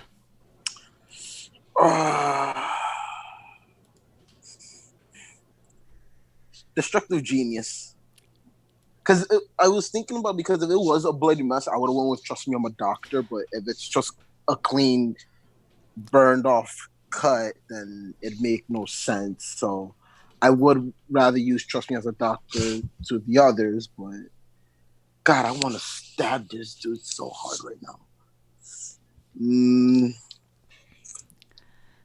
So really, really quick, because I haven't. There's an aspect of Monster of the Week, and a lot of it is taking clues and taking hints about the world that we've discovered and applying that in order to destroy the big bad evil. Recently, I had introduced magical healing as kind of a counteract. So I need you to think a little bit more creatively in terms of the best ways to eliminate this potential big bad evil guy. All right. So here's what I'm going to do. I'm going to use Destructive Genius, right? And so it says, given a bit of time, you can turn a household item, accessible items into a temporary but hideous weapon. When you try this, roll plus weird, and I get some side effects. Plus 10, I get 2 harm magic, close, loud, one-time use. And I could pick 2 from the list below. 7-9, it's 1 harm magic, close again, loud, and one-time use, but I get to pick 1. And if I miss, I suffer 1 harm and it blows up in my face. So I'm gonna, because I have an just idea. Go when you have to. Yeah, because this is what I'm gonna do. I'm gonna use Destructive Genius, right? Plus weird. That is a 10. Nice. So the effects I have is maybe use up to 3 times, hopefully. Plus 1 harm area, plus 2 harm messy heavy. Add fire and AP. Don't know what AP is. Add 4 messy heavy, and it blows up after 2. And it blows up for 2 harm area and healing and messy. So pause before we go on to the effects. What? Because there's no household items, so I need you to articulate what you're taking from yourself. Because you've described yourself as, lab coat, pockets, mysteries abound. Yes. So what have you workshopped together to make this Destructive Genius item, and what is it? So for the viewers out there, that I'd like to think you guys have played Final Fantasy 15. Which one's that one again? Who's the main character? Lightning? No, Noctis. Noctis, yep. Yeah. There's this sword called the Blaze Saber 15. It's a pre-order weapon. So I think I sent it in the Discord chat a while ago. I'm gonna take my still hot arm and I'm gonna shape it into that form by banging it on the floor a couple of times. It's gonna be like a crude version of it, and then I'm gonna dip it into the water and just like cool it off. Okay. And I'm just gonna lunge at this guy. That's what I'm gonna do. I'm gonna lunge at him. I'm just gonna I want him to suffer, so I'm gonna go for his fucking gut. Okay, but we're still going brute force here. Yeah, brute force is what I want right now. That's why I want him to suffer. Okay. Okay, so you got a 10. So you get 2 hideous effects. What are they? So the first hideous effect is gonna be, I'm gonna add plus 2 harm, messy heavy, and the second effect is it's kind of redundant, but no, it's not redundant. I want to keep using this weapon, so I'm gonna use it up to 3 times, hopefully. Before you just have no arms. Yeah. Is the point of this move that it just blows up on you at some point? I'm rereading it. I'm trying to grasp it. It just seems like. Is it that was if I would have missed. Yeah, Destructive Genius is sort of my version of mayhem. Yeah, because it's got those consequences, but his consequences are positive, just hella destructive. Yeah. Oh yeah. Okay. What does that look like?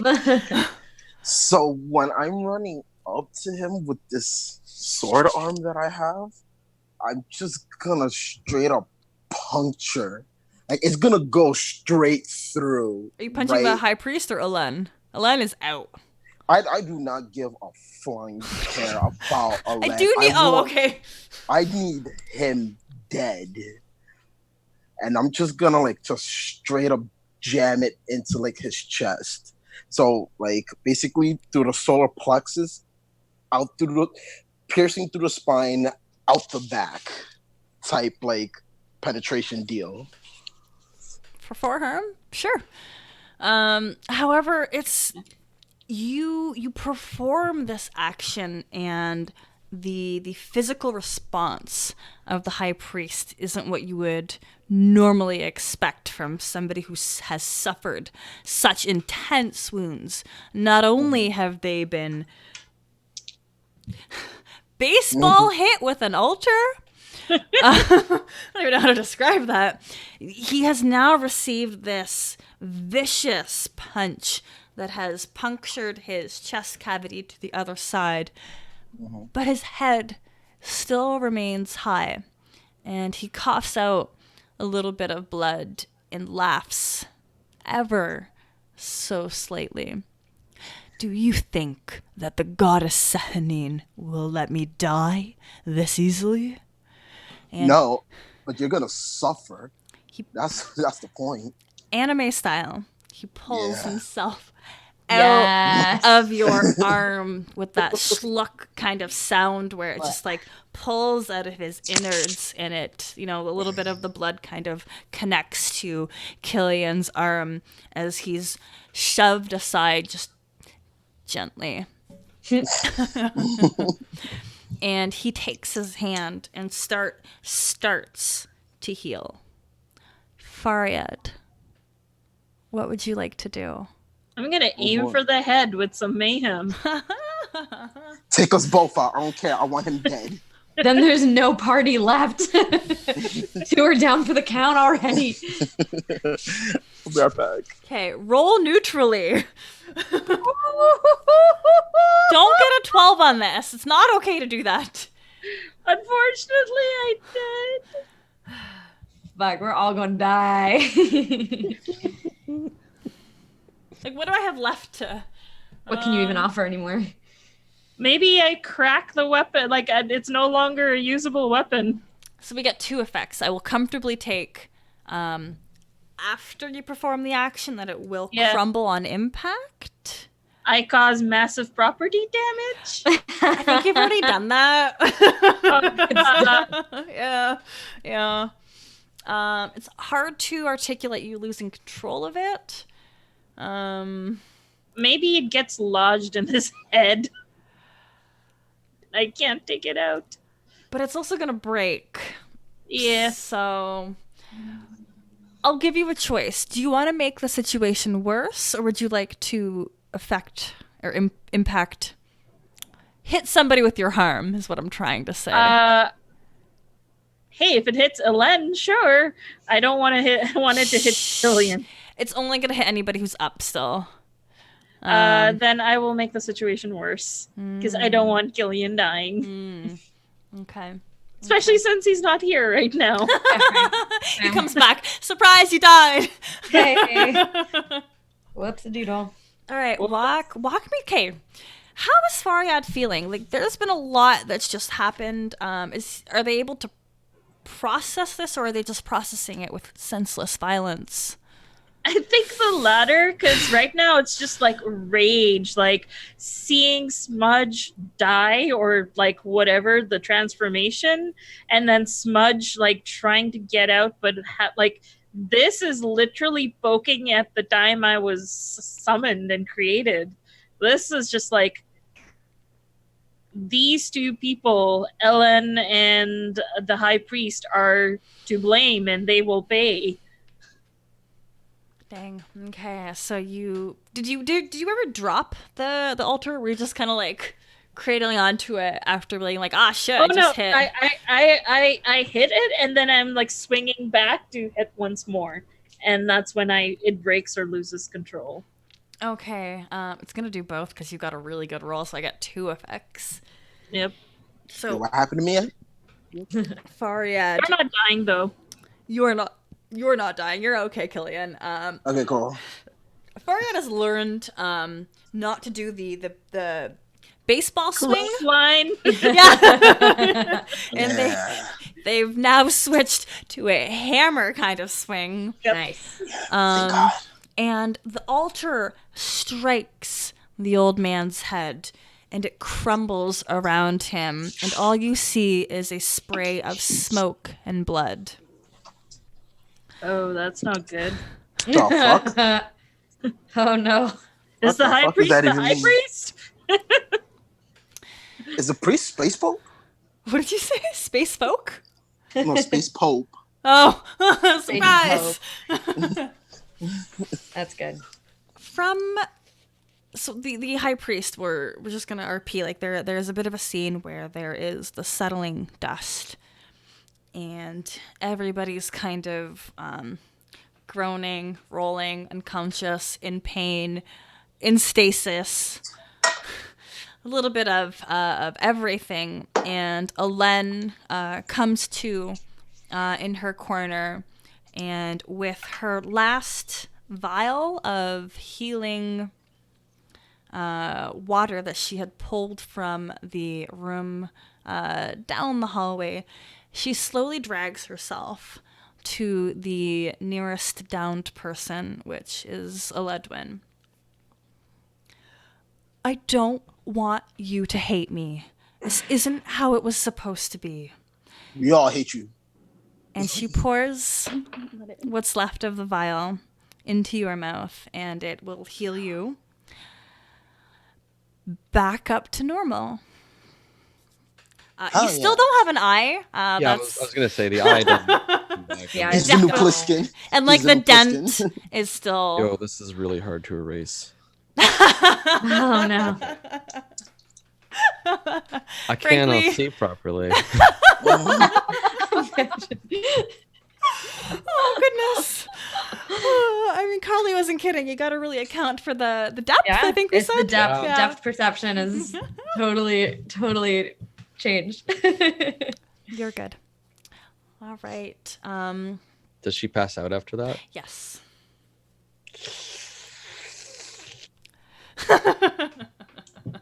Why? Before I've got two soft moves, but before we do those, Eledwin, what would you like to do? You feel better than you felt even after you had your spa day. You're familiar with this holy water. It is in fact water that has been blessed by the high priest. And you recognize that it does possess healing powers that only affect other high elves. So everything's dusty and foggy, and we can't really see what's going on right now. I still have a hard move to hold because what did I do? You make something about the situation worse, so I'm still going to. That's my next hard move.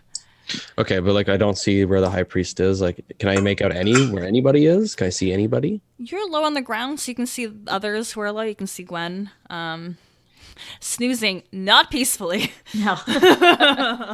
On the ground. I think it was a culmination of she was poisoned. No, I've that already was- fixed that. Back, did we? I think the Yeah. poison was fixed, but because I was Damage it had dealt was not removed. yes, Yeah. correct. That's what it Yes, was. and I had healed up a little bit. I don't remember how. I don't know if it might have been Killian. Yeah, and I think Yeah. I had 3 and you'd removed 2 maybe or something like that. So Yeah. Yeah. It was true that I ended up removing still have after the But I can poison. Claw marks just I can all see over Gwen myself. just lying over there. Yeah, because what ended up happening was I gave you some like pills for you to take so you could heal up and to like basically meet this apothecary person that I know afterwards to like basically fill up your prescription. This is what happened after that. Sure. However it works. Fantasy I'm- drugstore. Over the counter stuff is the best. I'm gonna look down at Ellen and kind of make the motion as if I'm about to kind of start healing, but then my one eye will catch Gwyn passed out, and I'm gonna kind of begin making my way over to Gwyn and attempt to lay on hands. Absolutely.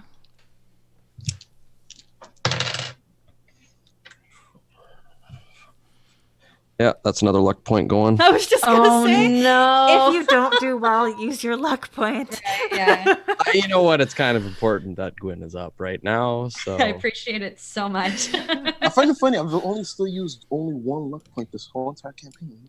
Hmm. I'm gonna start using more luck points. that's because you're naturally lucky. You don't need to. Yeah, you've got some pretty good rolls, my dude. Oh, So boy. I'm gonna place my hands. It's kind of difficult because I'm like, okay, right, that seems about right, and then channel that energy through, and then realize I'm still an inch too high, so then go back down. Yes, perfect. My guy just press the whole entire hand until you feel flesh. Press No, it down. that's too far. That's dangerous, and you can cause burns that way. Ooh. There we go. All right, fine. Yeah, I think. Oh, I don't know how much is healed. So it's going to be 2 harm, and you're stabilized regardless of the rest of Amazing. your harm. Perfect. Yeah, I think as she wakes up, she kind of groans and looks around and just sees you with one eye and is like, I missed something. What happened to you?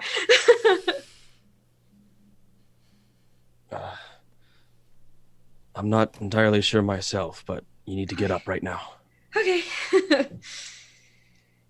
Do you smudge anywhere? Smudge? Or Killian, or the High Priest?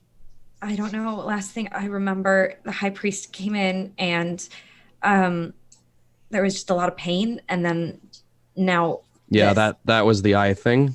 Oh. Yikes. Okay. Yeah, I'll get up. Work my way up. Can we see, as I'm getting up, can I see where everybody else is? Can I see anything? It's smoky. But you could probably see the silhouette of an armless Killian. I disarmed him. Take it back.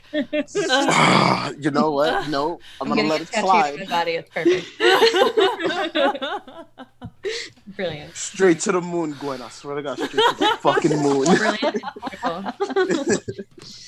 And you might see the form of Faryad, but they're a little bit hazier, whereas the priest is off, closer to the wall, which is farther away than you are.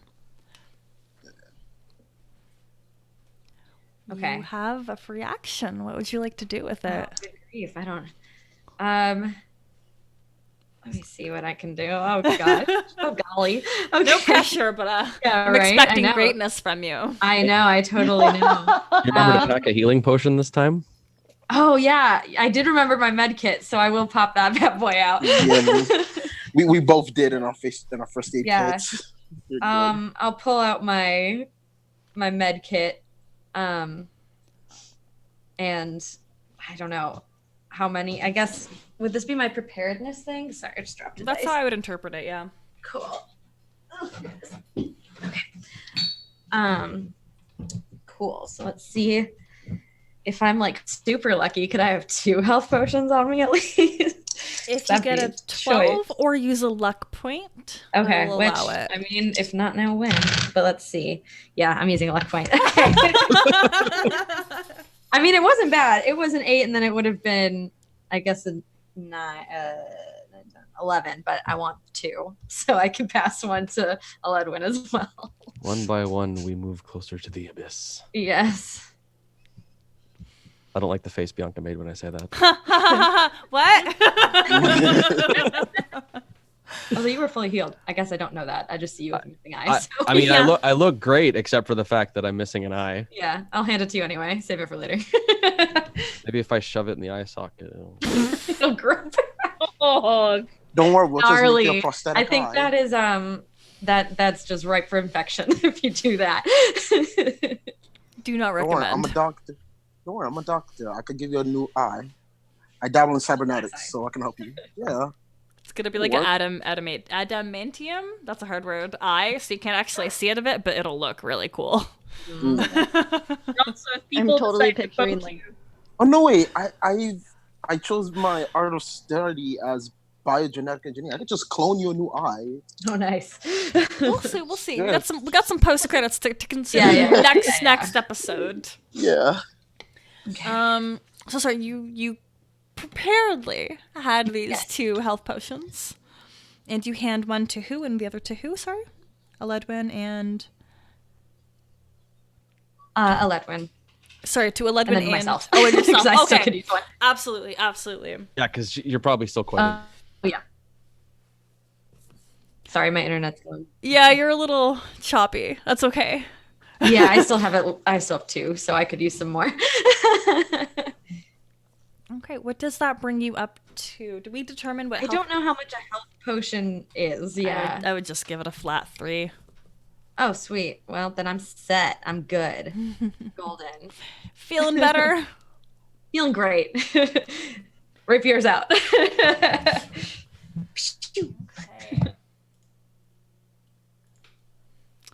My chosen. Something I have to invoke in a moment. Okay. For the love of fuck, leave this child alone. No. I gave them full permission. I gave them full permission in chat. Like, All right. I'm down for whatever. Oh, dear. You had felt yourself come back, and you felt that real visceral fear, that pain, that suffering, the sadness, and the loneliness. There were flickers of friendliness. You had Killian offering you a home. You had Faryad offering you a sense of identity, a sense of purpose against so many other things that were disregarded. But that was it. And there was still so much that you needed to validate your existence.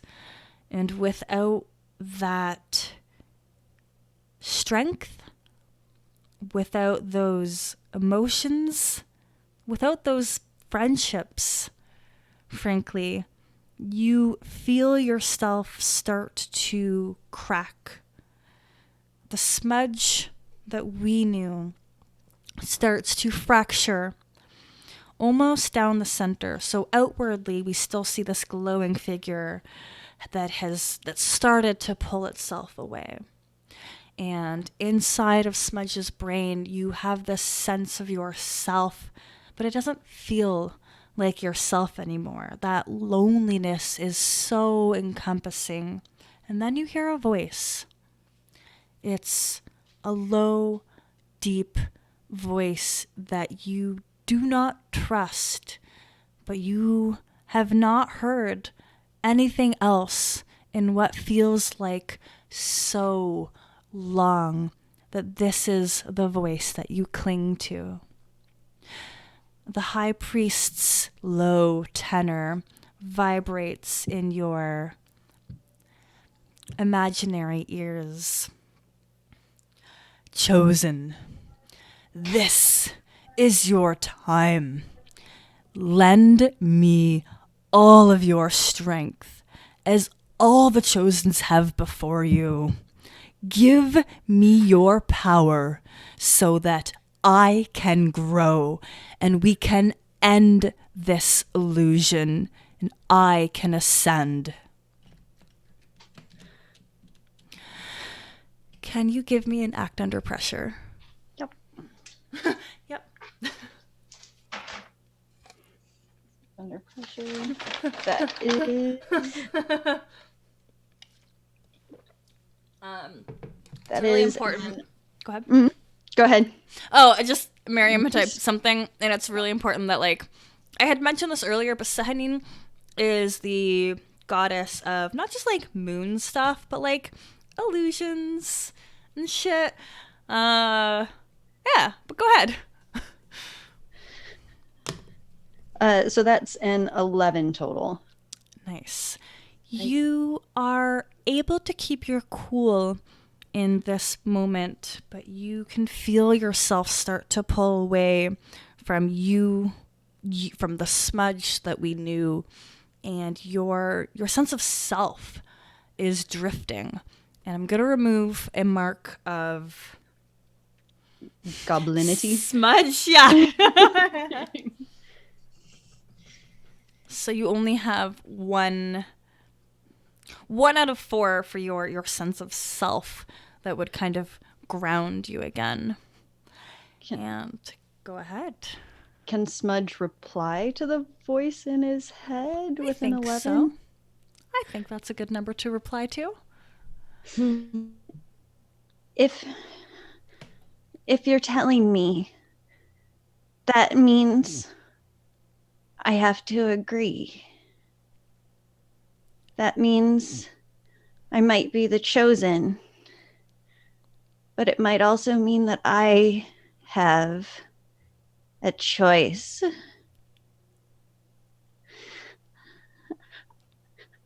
I don't want to.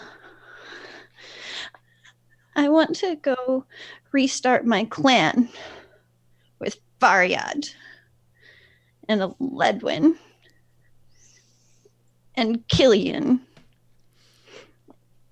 And if she can figure out how to kill things, Gwen. I don't want to give myself to you. Can you give me one more act under pressure? I want to see how much of you can pull back. Can I use luck? Absolutely. Use that goddamn luck then. And how many luck are you at? It depends. Did the 2 cannon deaths get rid of?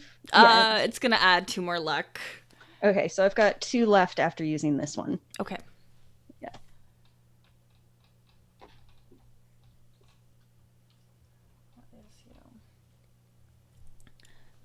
So you now have, you're back to 2. Mm-hmm. For goblin points. And from back into the altar room, the smoke settles.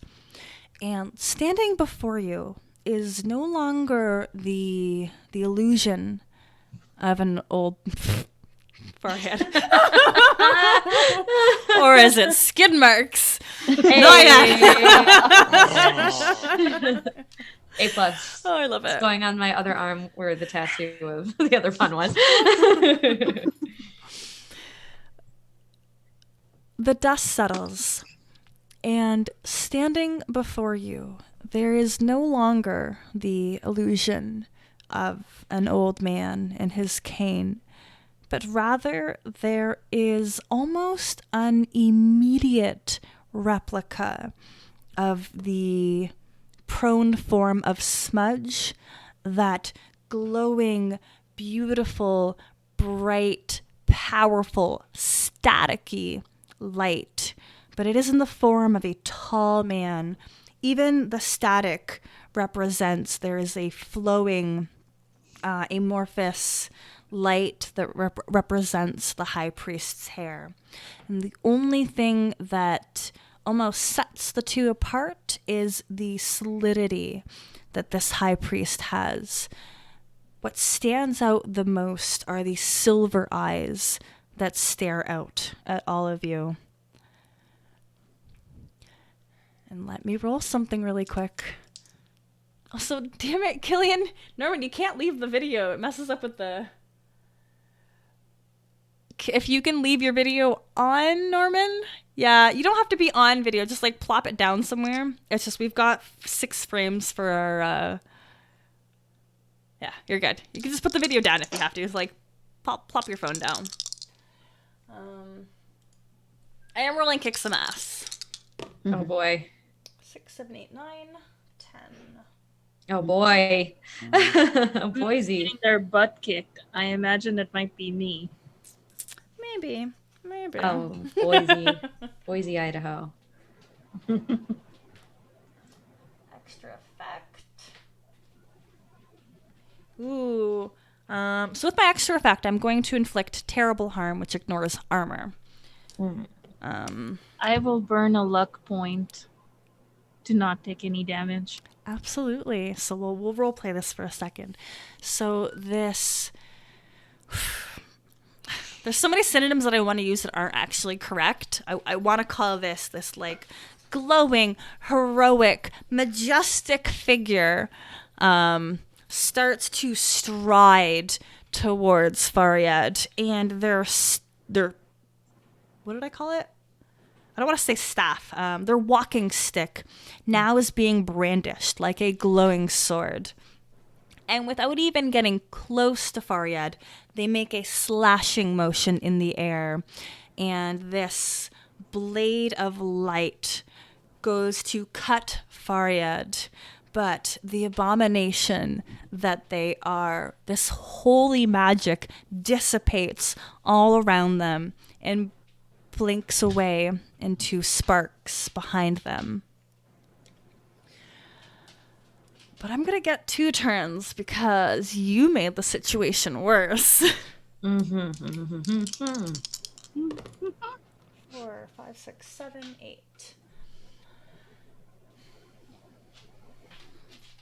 He spins on his heels, recognizing the futility of attacking an abomination with a scoff. You are not worth my time. And he faces his kin.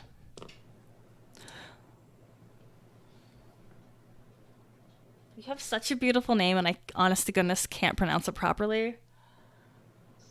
I'm gonna do my best.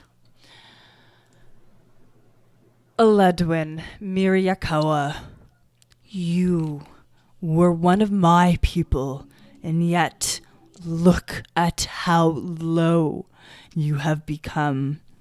He raises his sword as if to on guard kind of motion and takes a step forward so the tip of that glowing point touches your chest where the moon of Sehanin, like her symbol, had been engraved, and it starts to burn away.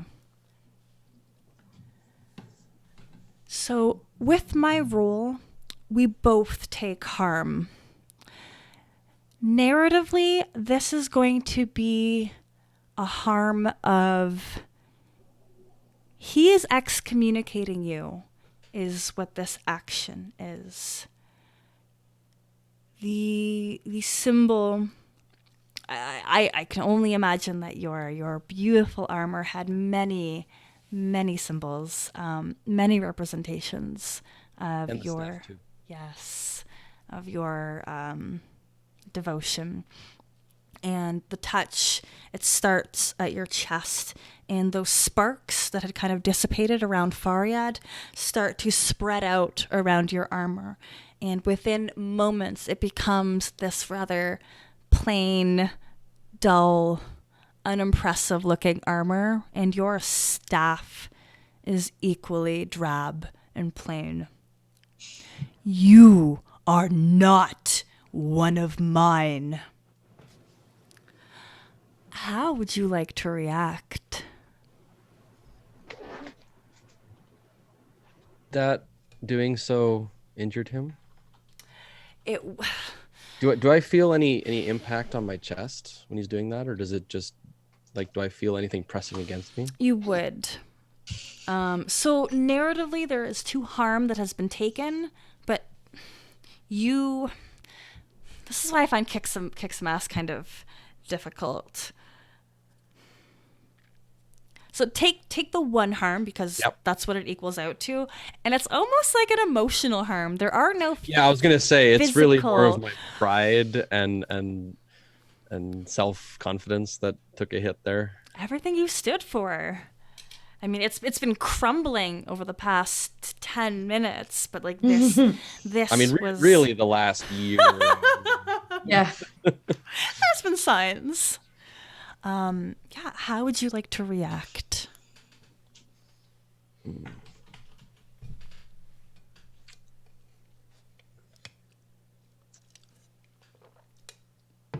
let's see. And I can't Think- quite stress enough that, like, physical damage is fine, but there is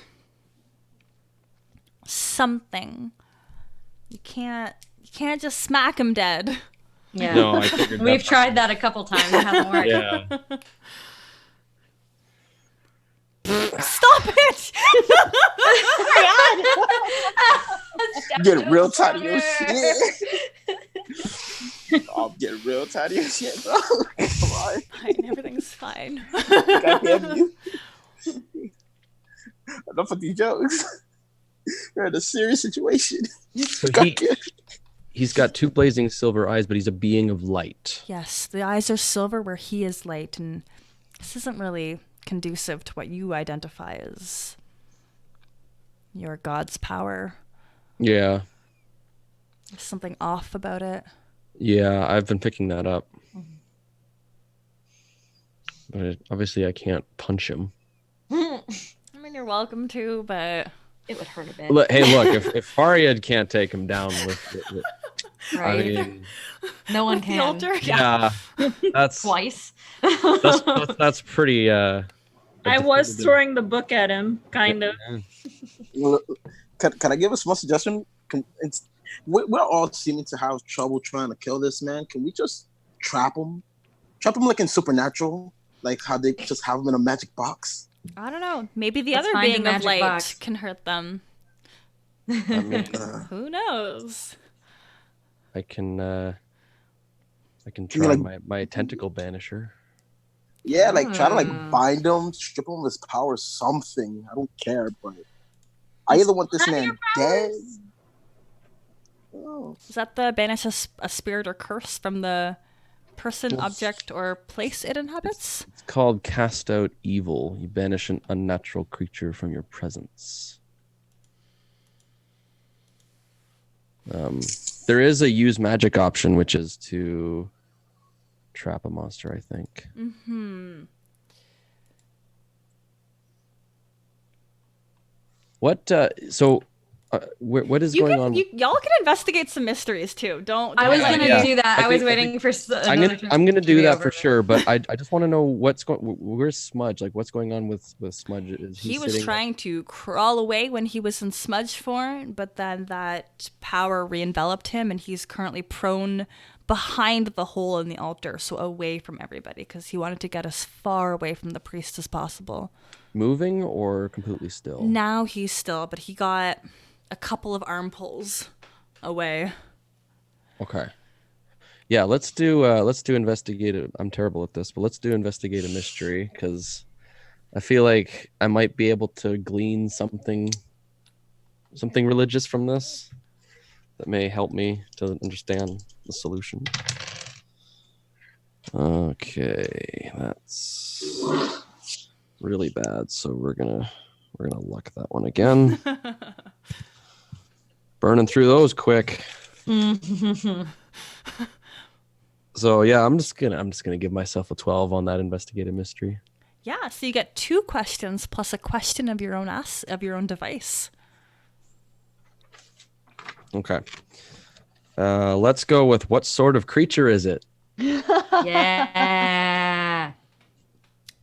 It stopped being a holy creature many years ago. You do see sparks of what might have truly been the power of Sehanine, but it has become twisted and corrupted. And what stands before you is nothing but a true monstrous abomination.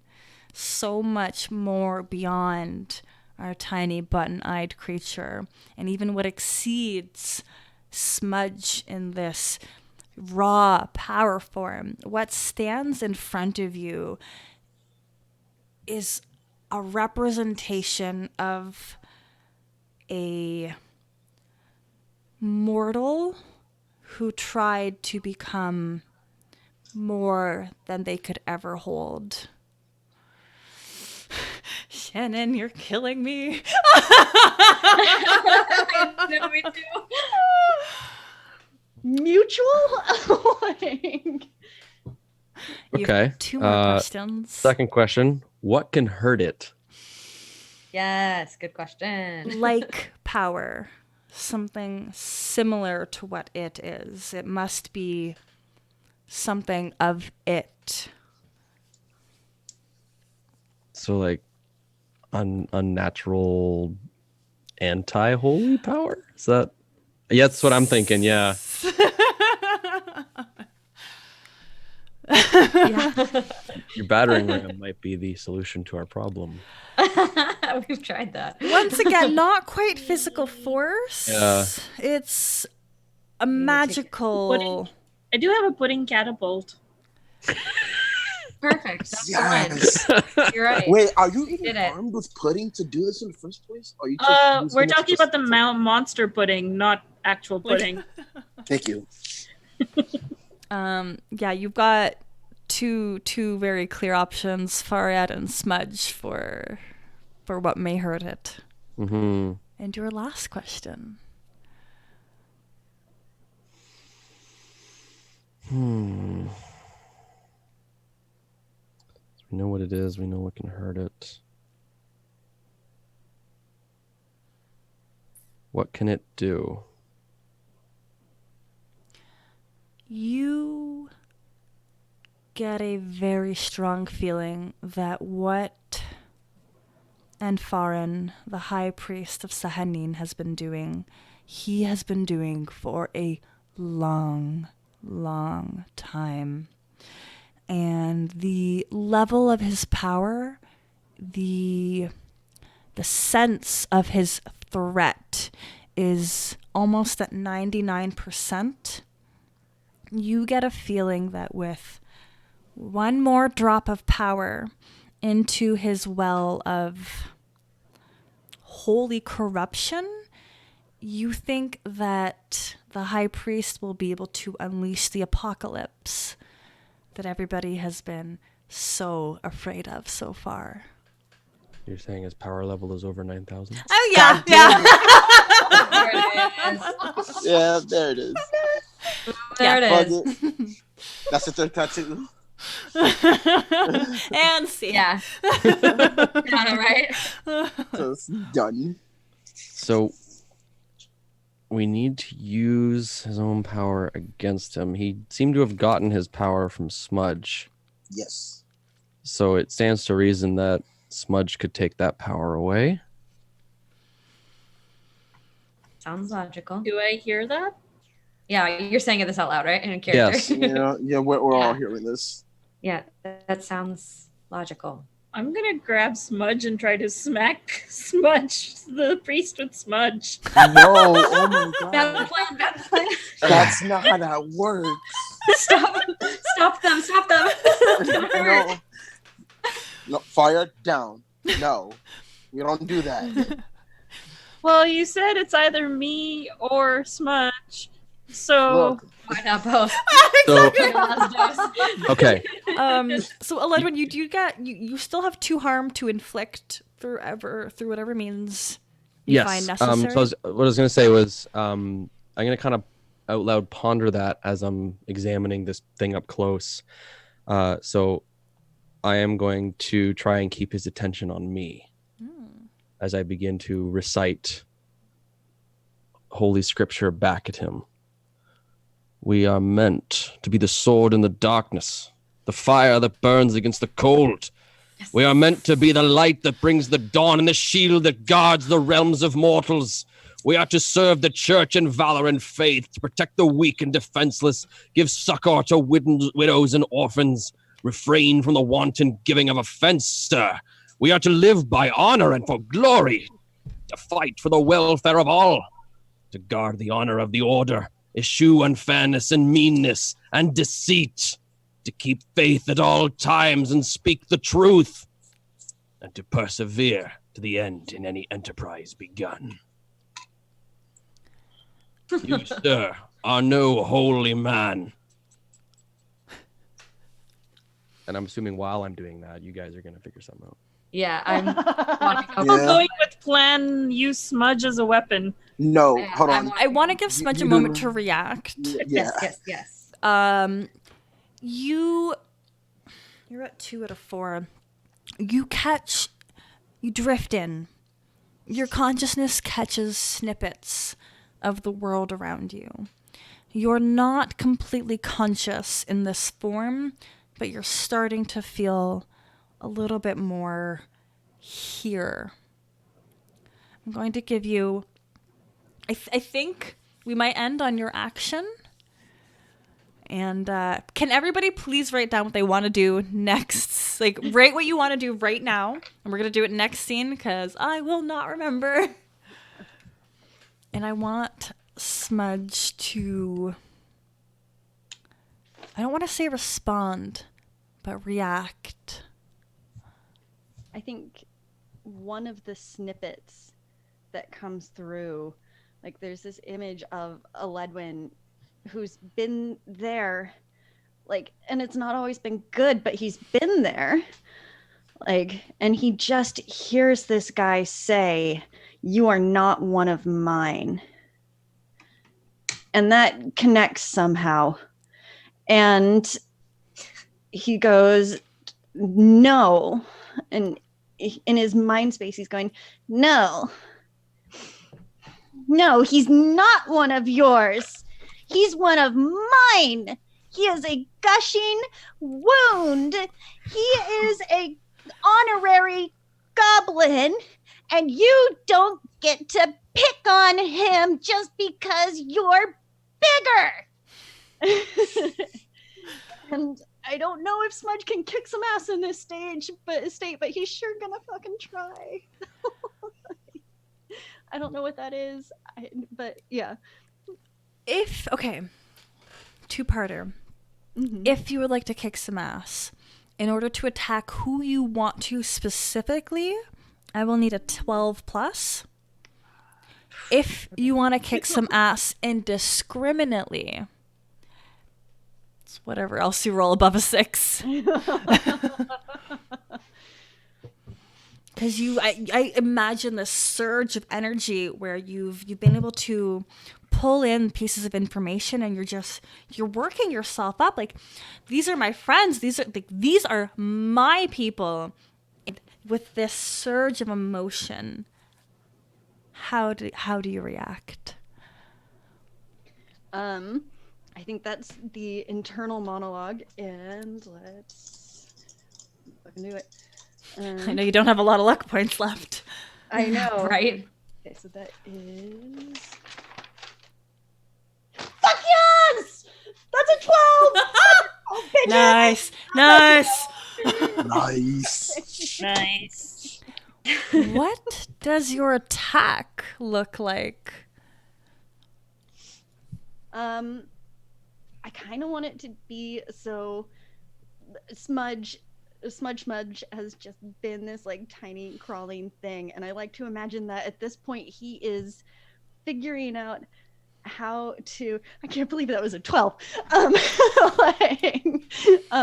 He is figuring out how to kind of use some of that avatar state, and it's like he just gets up and like positions himself in front of a Ledwin, and you hear coming from this fuzzy Smudge, you hear this kind of distorted voice of his that says, "If you want to take them down, you're going to take me too, because I am not going to give myself to you."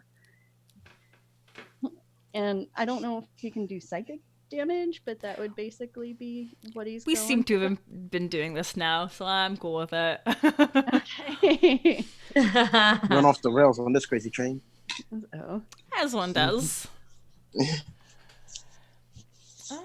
I want to listen I to think David that's Shane. gonna be about 3 harm. Okay. Nice. And we're gonna stop it there. Yes. Oh my god, I'm so emotionally drained. I need a hug. Gosh, guys. Dang. What a stash. Dang. I need a moment. Hell yeah. We all need a moment. I need more Red Bull, goddamn. And I just finished this 20-ounce. Not what I expected. Not that I had expected anything, but I had like a loose idea of like, this might happen. This could happen. None of that happened. So let's do our wrap up on screen, and then we'll do some emotional unpacking off screen for us. He's just gonna be in the shower just crying to Evanescence. Right? That's too much. Oh goodness. Good choice, though. Yeah. All right.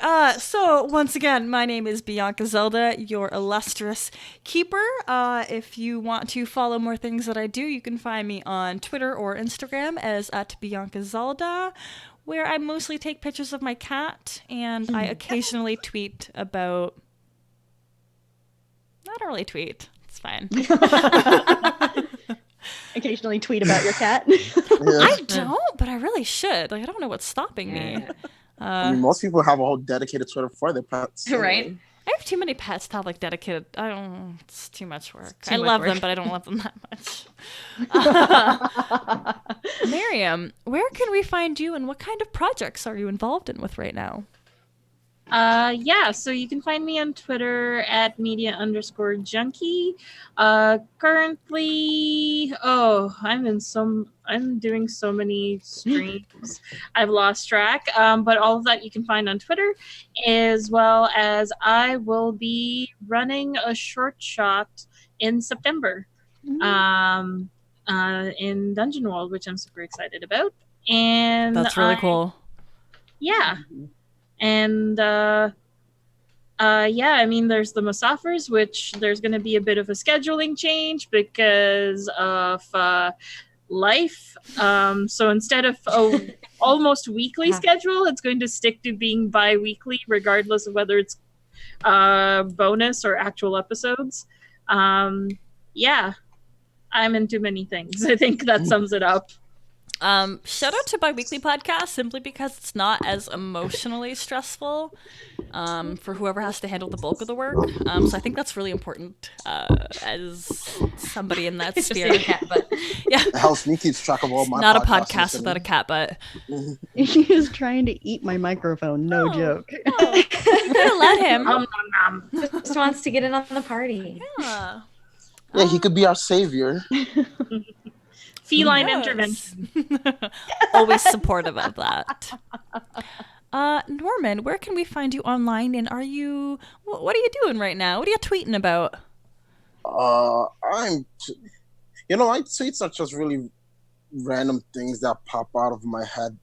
Most of, not so great. Most of the time, I just mentally have checked out, and I think I might be checking in soon, so I might clean that up of my Twitter because I must have said some horrible things.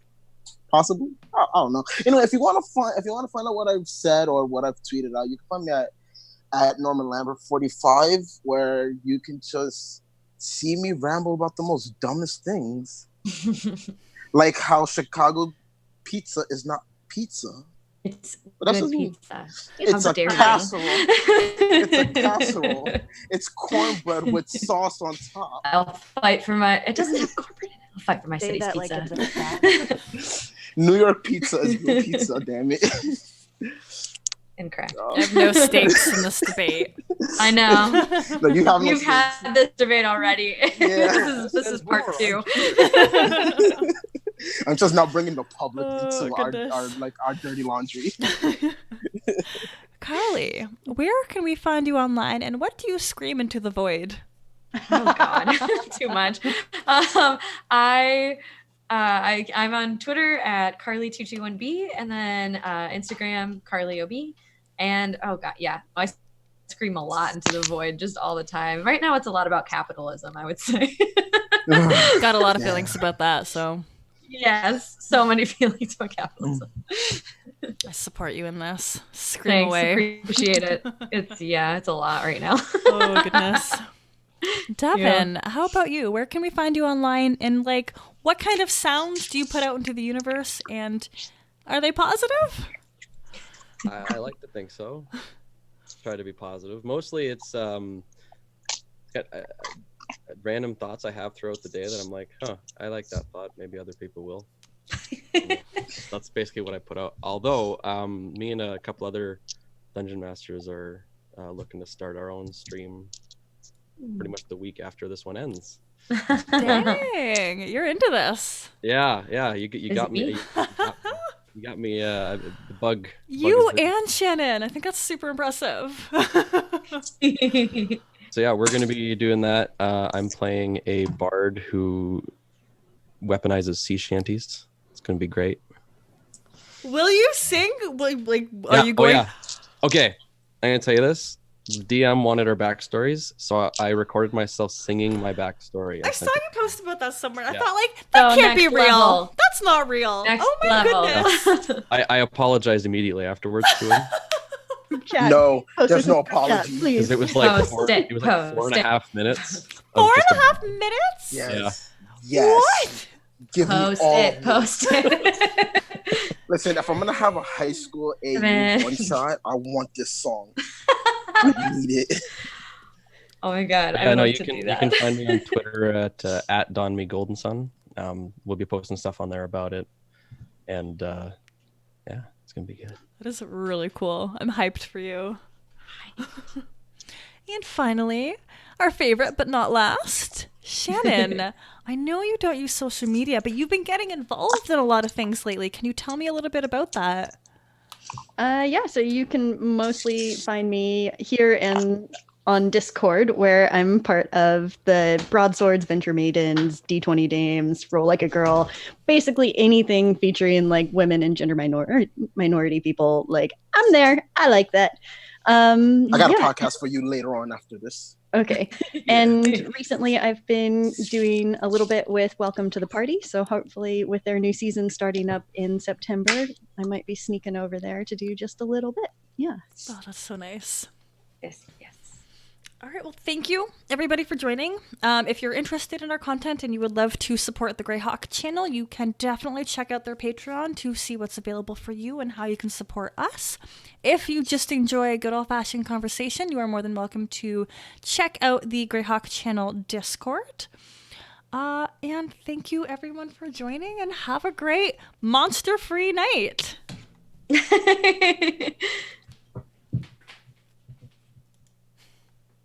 I love your waving. You're good.